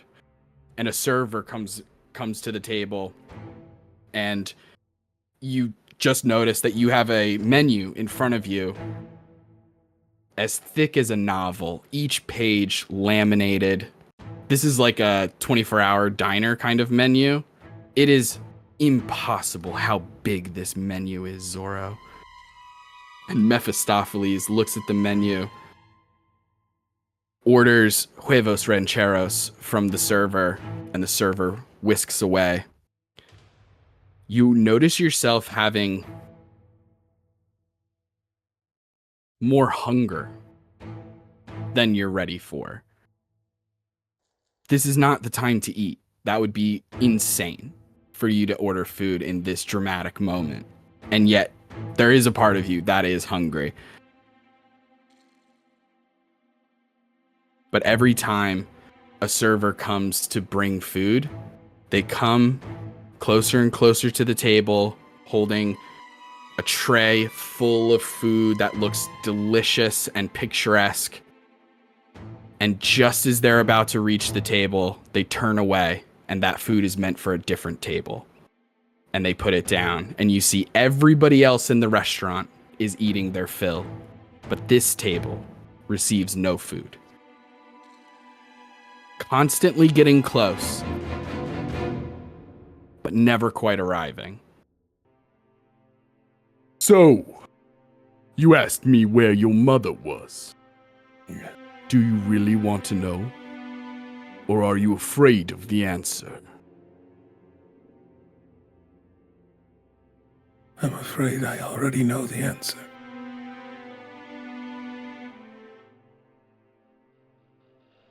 Seems like you already do. But don't worry. I'll keep a good eye on her. And we move away from there, Zorro. How dare you? Truly torture to not get your How food. dare you? Yeah, good thing Pooh didn't have to roll, so this doesn't affect Pooh whatsoever. Right, yeah. Pooh Bear, you're up next, and I wanted you What? to go last. No.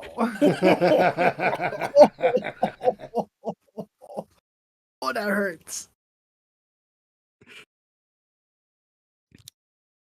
Pooh, you find yourself back home. You find yourself in what you would refer to as the 100 Acre Wood. This is your neck of the woods. Yeah. But as you are standing there outside of your own home,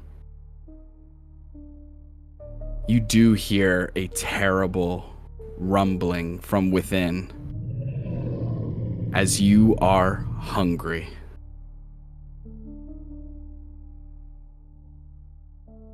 And other than that rumbling, the silence is deafening.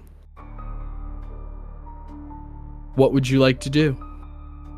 Oh, yeah. I mean, if the silence is deafening, I think it would also be maddening in a sense to Pooh. And I think they would start singing the song that they were singing at the start of this session again, you know.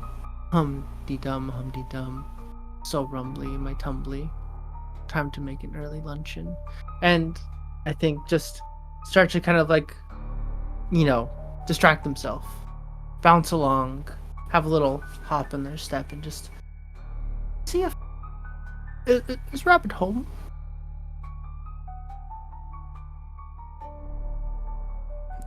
You go to Rabbit's home and you find no one. You head to your next friend's home and you find no one. One by one, visiting all of your friends' houses and where they normally congregate throughout the 100 Acre Woods, you discover that you are all alone. Yeah, I think each confirmation of each house, there's less hopping and less joy in each step. I think until finally at the final house, who collapses down to their knees, and I think tears are starting to well up.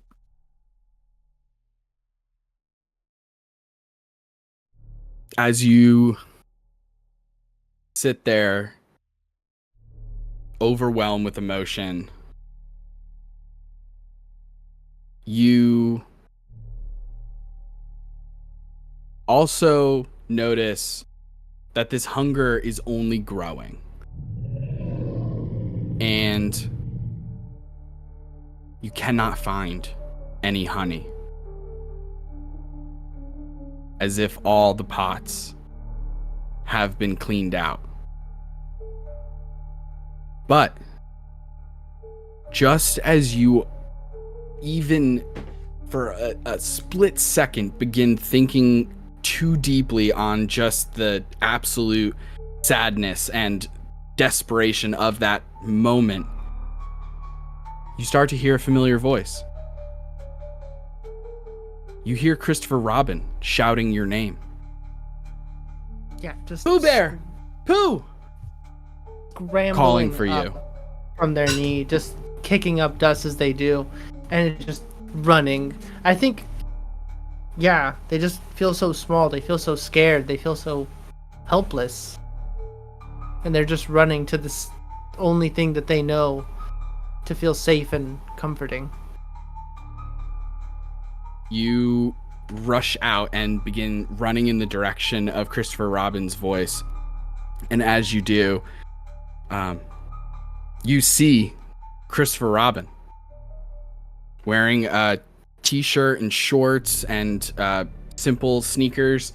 He looks like the boy that you grew up with, that you used to play with back in the 100 Acre Woods, as he is running towards you as well, tears in his eyes, as he finally gets up to you and says, "Oh my God, Pooh Bear!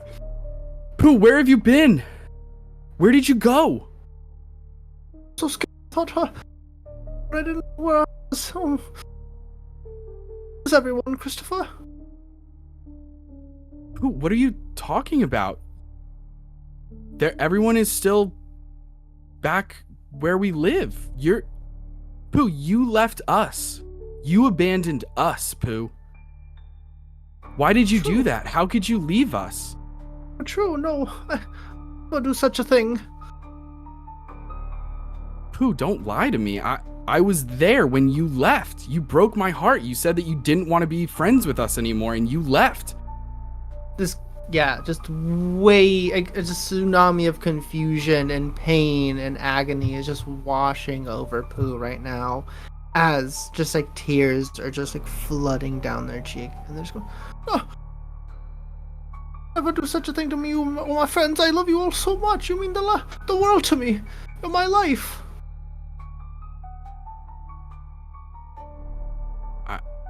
I want to believe that, Pooh. I just don't know if I can. Not after what you did. And we cut away from there. Absolutely. How And fucking... it's the mean. It worst. sucks. I know. So sorry, gang. Stinker. We head back to Alice. Swing the door open inside your home. The Mad Hatter looking in front of you. Big grin on his face. What are you doing? She just takes a second, looks right at him, and just says, "Why? Why are you doing this to us?"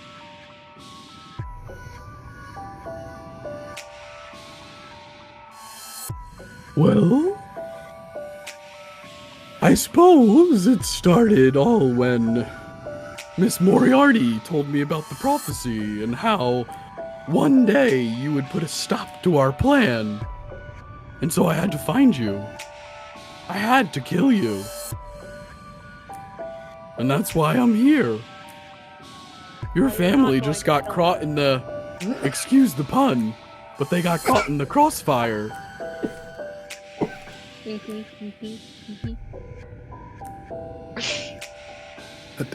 It's just, it breaks me every time. Well, you haven't killed me, and I'm still going to defeat you. But all of this destruction and this pain, it's just made me stronger. You've created this. This is your fault. And I am coming for you. Well, it takes two to tango. I never Shall we learned how to dance? tango. I slammed the door in his face. You slam the door in the Hatter's face, relinquishing yourself to stay within the burning house. I want you to make an Arcana check. I mean, yeah, I would also stay in the burning house if that meant not having to listen to those puns. The crossfire one just came to me. 14. 14. Alice, you're stuck in a vision, in a nightmare. And yeah, they warned me of this, didn't they? Mm-hmm. They said, don't trust everything you see. I am trying to take some deep and calming breaths. I'm very highly anxious and upset right now, so I just need to try and re-regulate, and it'll all go away. This isn't real. It's not real. It's not real.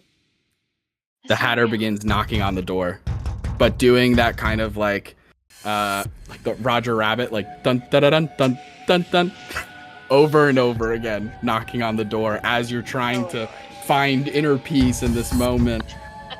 As you hear the roiling fire around you beginning to build, and the heat is beginning to rise as this nightmare feels real, but you know that you are not actually here. And we step away from there. Watson. Yes. Inside your apartment, crowds of reporters outside, all asking for answers. Answers that you may not have. And your trusty companion, although sometimes used in the case that you might need a scapegoat, Sherlock, your owl familiar, perched in their sort of little habitat in the corner, has begun talking to you. What are you doing? I think that Sherlock, he hears, or Watson, when Watson hears Sherlock talk, I think it kind of triggers a reflex, and he just goes, no, that can't be right. I can't have missed anything. I have all the evidence right here. And he flies over, gets his case files from that case, spreads them all out over the table, and starts poring over everything again. Like, how could I have missed something? There's no way. I mean, it's all right there. Go ahead and make an investigation check. As you begin re-looking at all of the case files on this particular diamond heist / murder that you were fundamental in deciding which direction it led the police. It's a dirty little... Filthy. Okay. As you are looking over all of the paperwork, looking at different tests that you had run, interviews that you had with witnesses and the like, other suspects, you notice that there was a individual who you spoke to very early on in the investigation. And piecing everything together, doing that thing that Dr. Watson does, at least in our version of the public domain. You realize that this individual lied about something. But at the time, you would never have known that. It was such a small detail, something insignificant that why would anybody lie about that? It was so small. But putting it together with all the extra information that you obtained since that point, it changes everything. And you realize that that individual that you interviewed in the beginning, his name is Mr. Baker. But he is not the Baker. And you think that it is possible that this small mistake in the very beginning sort of spider-webbed out and created a much larger issue down the line. But then, wait a minute, that doesn't make sense. How did the diamonds get into the bread? How did the diamonds get into the bread? That doesn't make sense. There's a crucial piece of information missing here. And you begin to go almost mad, trying to piece what you could not piece before. And we step away from Watson for a moment. And we head to Vanessa. Vanessa, you have come to this terrible, horrible realization as you see people laid out around you in this town square, and the sun is beginning to rise, casting a light on your actions in front of you. What are you doing? She's looking around and then looking back at her own hands, and she's no,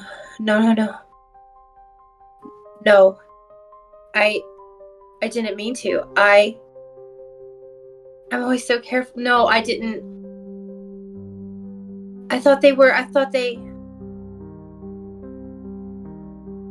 and I think she's gonna run. I think she would take off. She would just start running. Okay. As you begin running away, trailing off behind you in the direction you just came from, back in the town square, you begin to hear people finding the scene. And you can overhear the sounds of what you imagine, and you probably would have come across something like this in your time as a monster hunter. You hear the forming of an angry mob. Torches, pitchforks, the whole nine. And you hear them all beginning to chant, "Get the monster, get the monster, get the monster." No. And you run. She covers her ears and she runs. Okay. As you run, I would like for you to make either Arcana, Perception, or Investigation. As you're looking that up, Watson, really quickly, I forgot to say something. In that dirty 20, the investigation check, finding all the things. Wait a minute, how did the diamonds get in the bread? There is a part of you that is beginning to question your reality. Similar to how Alice is sort of realizing, like, wait a minute, there's something about what's happening here that isn't just unexplainable and like it's a mystery and I have to solve it. It's like, no. Something about this Fundamentally isn't real. Right. Yes. And we step back away from Watson. We head back to Vanessa. 18 Arcana. 18. Has Vanessa ever lost control? I'm gonna say early on, she would have had an incident where there was a single person that stumbled across her. Do you think it got so far that she killed that person, or do you think maybe just like scratched that person or something of that nature? Or I think she doesn't know what happened to that person. I think she hurt them and they were somehow able to get away. She might have came to her senses for half a second, or they were able to get away, but she doesn't know what happened to this person she attacked. Would she recognize this person? Yes. Amazing answer. As you are sprinting around the back of a building, as you're running through like streets of this town, because you were in the town center, so as you're running out of the town and running through streets and alleys trying to get out as fast as possible, avoiding this angry mob that's chasing you behind you, stepping out from behind a corner like they were waiting for you is this person. She stops dead in her tracks. And that person looks at you and says, "Well, Vanessa Helsing, it appears we have a conversation that must be had." And we step away from there as you think that this person looks like that person, right? Physically, that is what they remind you of. That is definitely not what their voice was. No. But whose voice is it? And then we step away for real. Zorro, we head over to you. Zorro, you're still in this strange diner, sitting across from Mephistopheles. Mephistopheles says to you, "So, do you want to see her?"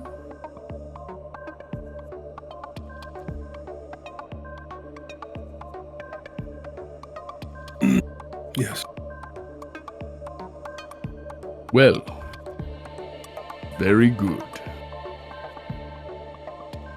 Since you've been such a fun outlet for me, it's the least I can do. just wait for my food to... My huevos rancheros should be here any minute now. Oh, here they come. Oh, nope, that's for... I hate this place. Let me see if I can get a... Don't worry, I snap at waiters. Come here. Haha. Service staff. You are beneath me. I'm a terrible person. My huevos rancheros in a box. We're going. And in a few minutes, a server finally returns with huevos rancheros put in a box. And he walks you out of this place. As soon as you exit through the double door entrance, you instantly find yourself in a completely different place. A place you don't recognize. Make a religion check. I didn't think I was going to use that skill in this game. Shit. Let me see if I get any bonuses to that. I don't think I do.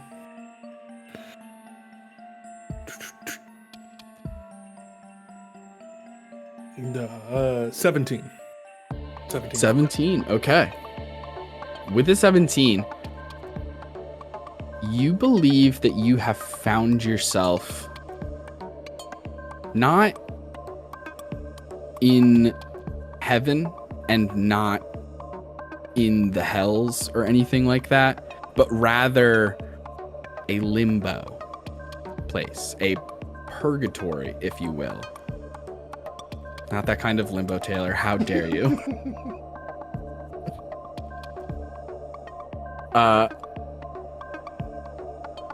It seems like a expanse of like rocky, mountainous wasteland.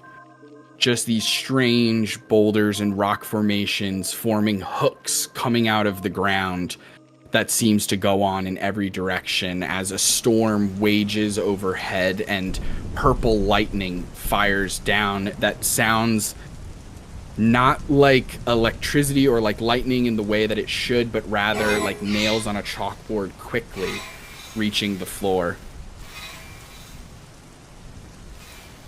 And Mephistopheles looks at you and kind of does one of these, like just opens their arm to show you the place itself, but not necessarily, you don't see your mom right away. And says, well, she's here. So is all of the former holders of the Hex Blade. You see, once you take on the mantle of Zorro and wield this Hex Blade, you take on my curse, and so your soul is forfeit. It comes to this place, Purgatory. So I ask you once more, do you wish to see her?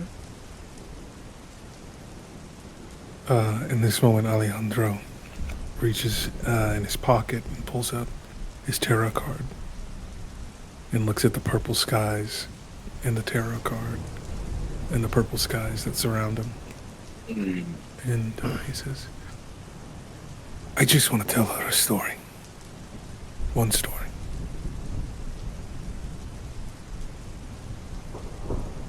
Fair enough. Follow me. and he begins to lead you deeper into purgatory. Go ahead and make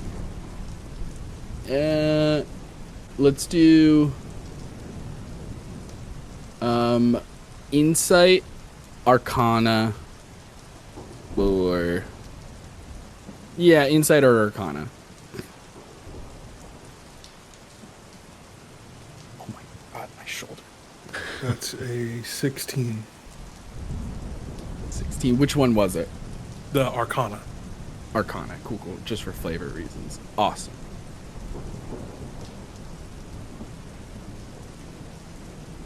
As you pull out this tarot card, notice the similarities, not just in your journey with the prophecy and with the other adventurers, but in this place. Thinking about some of the meanings that you've learned or heard of with that card in particular. How sometimes your gifts, your boons, can turn into a curse. And looking around this place, this purgatory, you're noticing that you're not seeing anybody else. There are no other souls here. Something strange about that, and you begin to question how real this is. How 1 moment ago, you were in the Thousand Acre Woods with your friends, consumed by fog, and then attacked by weasels and elephants. And that is fucking weird and doesn't add up. But we step away from there. Pooh Bear, we head back to you. Chris, talk, please. Pooh, I want you to make a persuasion check with advantage. Okay.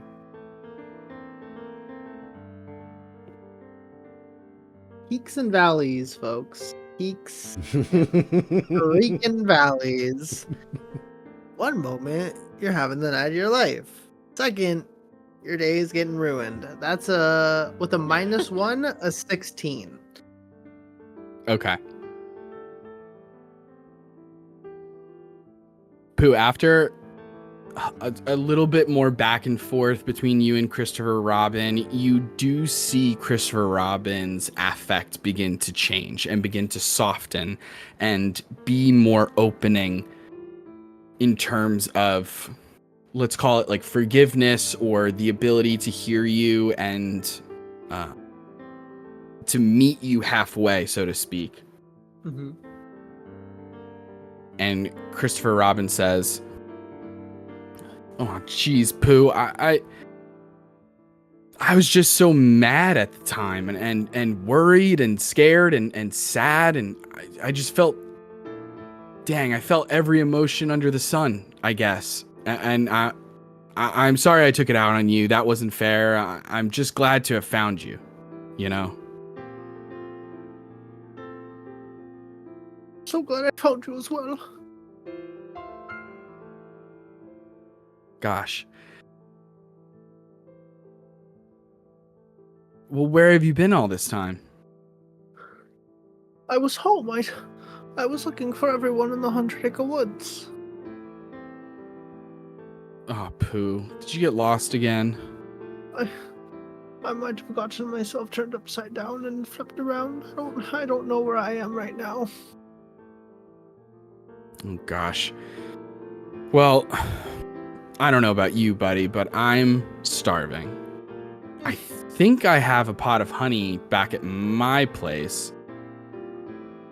Are you interested? I would love nothing more than a nice little luncheon with you, Christopher Robin. Incredible. Let's go head towards where I live. You lead the way. And who's just gonna reach their hand out to hold, like, to grab hands with Christopher Robin. Absolutely. Christopher Robin grabs your hand, and the two of you begin making your way through the 100 Acre Woods towards Christopher Robin's house. As you do, I would like Pooh to make either an investigation or a perception check. Okay. Or Arcana. Okay, Arcana. Perception, investigation. I'll do perception. Yeah, they're just like flavor differences in the information I give you, but You said with advantage or no?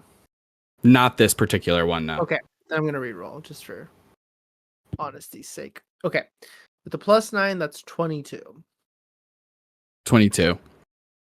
You're holding Christopher Robin's hand and getting closer and closer to his house. You're starting to realize, as you're looking up at his youthful face, a little strange. You remember when Christopher Robin left to go who knows where when you guys first arrived in the Thousand Acre Woods in the public domains, and Christopher Robin was one of the first to leave. And he didn't leave immediately, but he did eventually leave. And when he did, you don't remember him looking this young. And that seems strange.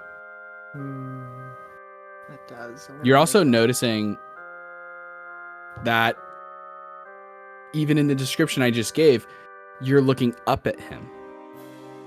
Mm-hmm.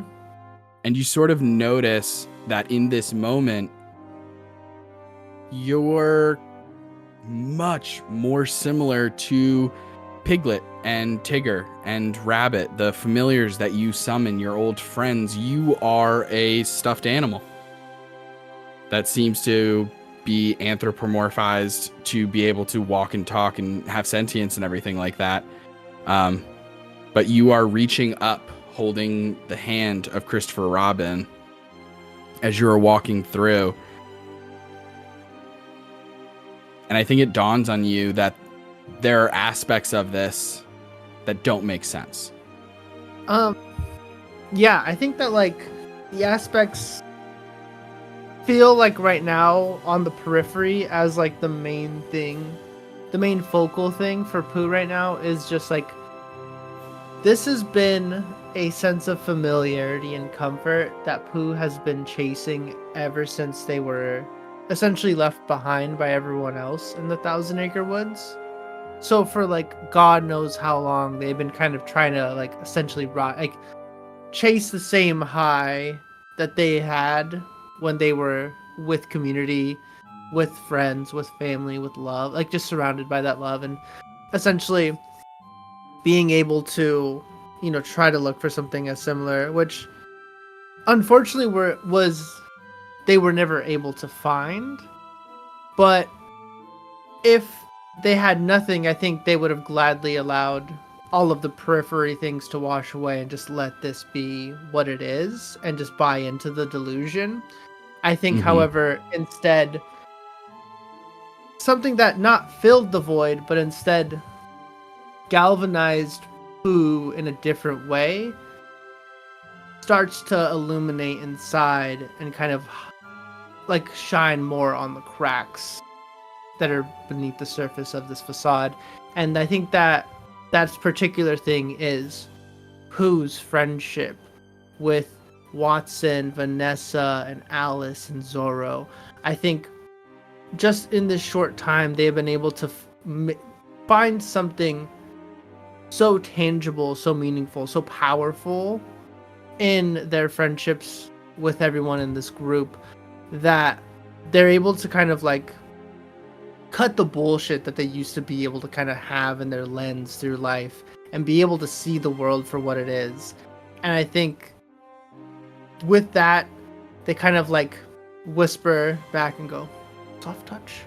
And they go look around and start to notice that things are just starting to feel a little off. And it's probably going to address Christopher Robin and go, fuck, Christopher.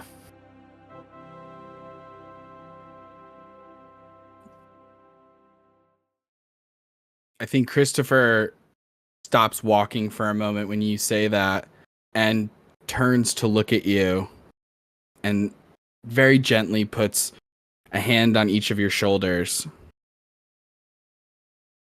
And before he says anything, we step away from there, as we are going to make one more pass through pretty quickly.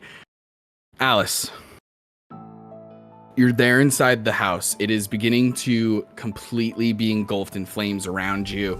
The Hatter has stopped knocking at this point and seems to have a fireman's axe and is slamming it into the front door, splintering away as you are trying to find inner peace so that you can break out of this psychic fucking nightmare. It's very much, I'm here. It's very much that.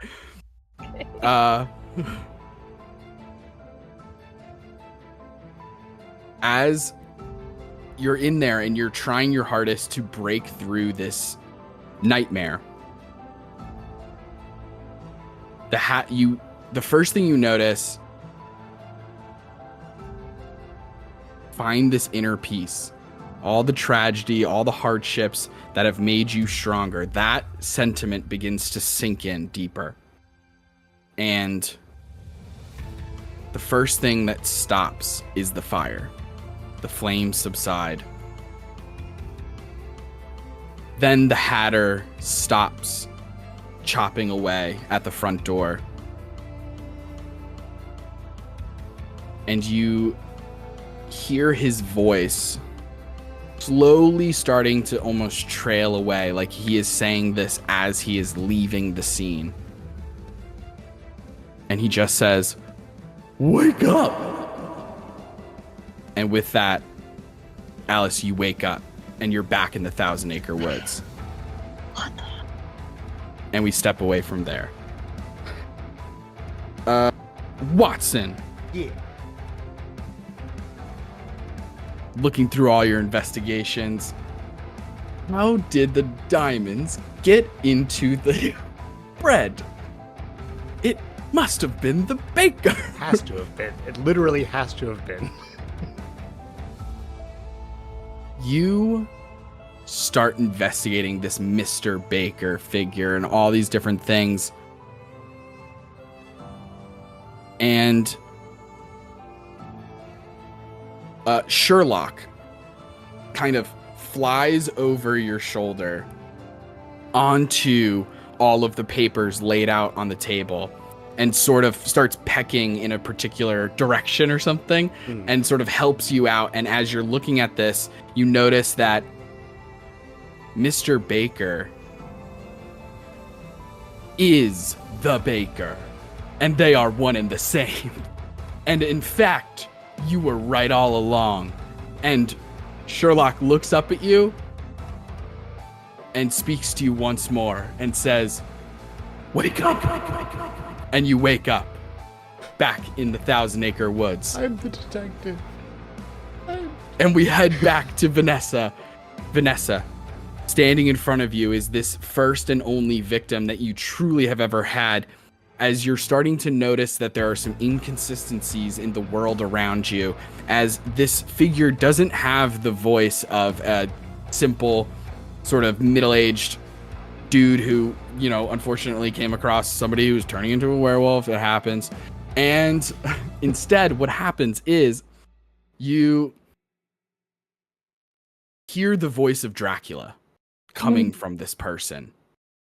Well, Vanessa, it's been a long time. How goes it? Oh, wait, I have a message for you, actually, very important, if you don't mind. I know you have lots of words for me, I am sure. But let me just say this one thing so fast, okay? Ready? Wake up! And with that, Vanessa, you wake up and you're back in the Thousand Acre Woods.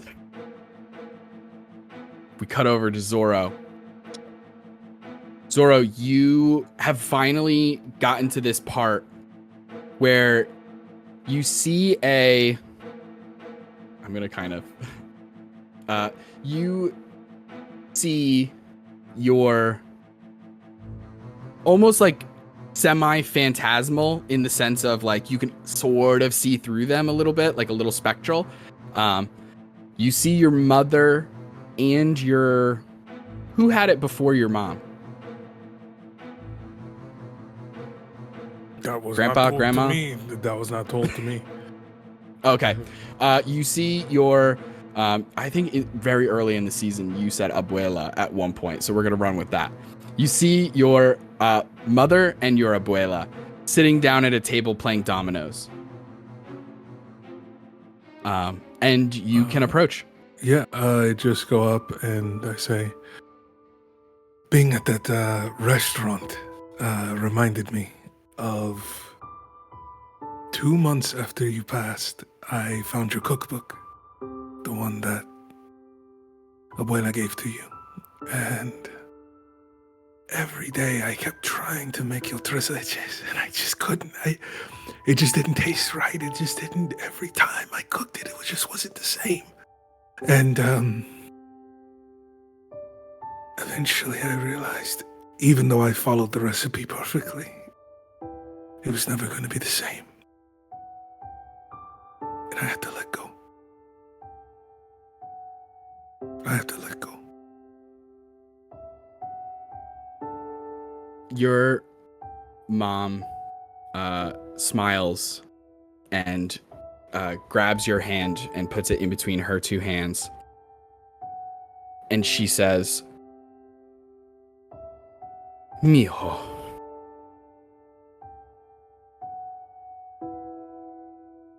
change is inevitable, and it can be a beautiful thing. But more than that, heed these words. Wake up. And with that, Zorro, you wake up back in the Thousand Acre Woods. We step over to Pooh. Christopher Robin has his hands on both of your shoulders. And as you have confronted him about the inconsistencies of this version of reality, clutching onto your shoulders, shaking you a little bit, Christopher Robin says, Pooh, wake up. Wake up, Pooh. And you wake up back in the Thousand Acre Woods, except a real Christopher Robin is shaking you awake. Older, 5 o'clock shadow, haggard looking, torn clothes, blood coming out of like a cut across their cheek. The Christopher Robin that you do remember is shaking you awake out of this nightmare, saying, Pooh Bear, please. Who's gonna Pooh, reach listen, out? I've been looking for See you. if they're real. He's real. Pooh, listen, we don't have time. I want to have an amazing reunion, and I want to eat honey cakes with you all the time, but listen, we don't have time. Moriarty, I just came from Moriarty's little hideout. It's about 200 feet over there. You can't see it from here. It's blocked behind an invisible barrier, but listen, she made something. Someone. I don't know how it works. Have you ever heard of Paul Bunyan? And with that, you all begin to hear earthquakes as giant footsteps begin to build insanely fast, like this creature was just around the corner. And as you all have woken out of this stupor, looking, obviously your attention grabbed by Christopher Robin shaking Pooh Bear awake, a massive undead lumberjack pushing trees aside simply by walking into them, as a zombie version of Paul Bunyan, towering above you all, probably 30 feet tall, probably just as, if not taller than, the legally distinct gorilla that you fought in episode 1. As Paul Bunyan's massive 7-foot long foot steps onto Christopher Robin, crushing him. And with that, shit. I want everyone to roll for initiative, as that is the end of episode 5. Tune in next time to see what happens from here. Anyway, gang, thanks so much for watching this episode of The Public Domains. Thanks for sticking around. It got pretty heavy there for it's still heavy, I suppose. As heavy as a giant lumberjack. Goodness gracious. We have so much to talk about in Alex, I'm so sorry. For the record, I did get consent from Alex for some of these things, but we will talk about it in the Action Surge. Stay tuned for that. You can find So You Want to Be a DM on TikTok and Instagram and Twitch and YouTube and all the lovely places that you can find most things at So You Want to Be a DM. I've been Justin, your Dungeon Master. Let's go around and give introductions one more time and plugs for whatever you want. Hey everyone, it's Daniel. As you can tell, the energy that I started with is not the same I ended with, but you can find me at Daniel the DM on TikTok and YouTube, probably crying about this emotional episode. Yeah, I honestly can't speak. But I'm Taylor. I'm the other half of So You Want to Be a DM.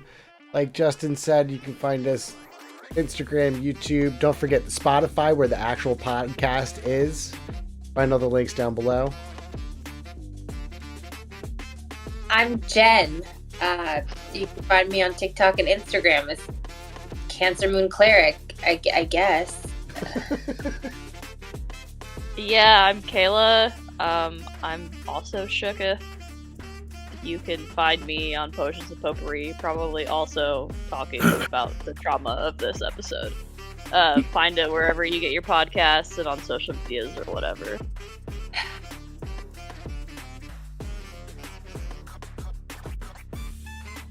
I'm the Shooketh Meat Suit, formerly known as Alex, who played Winnie the Pooh, the victim of said trauma that we have finished tonight's session on.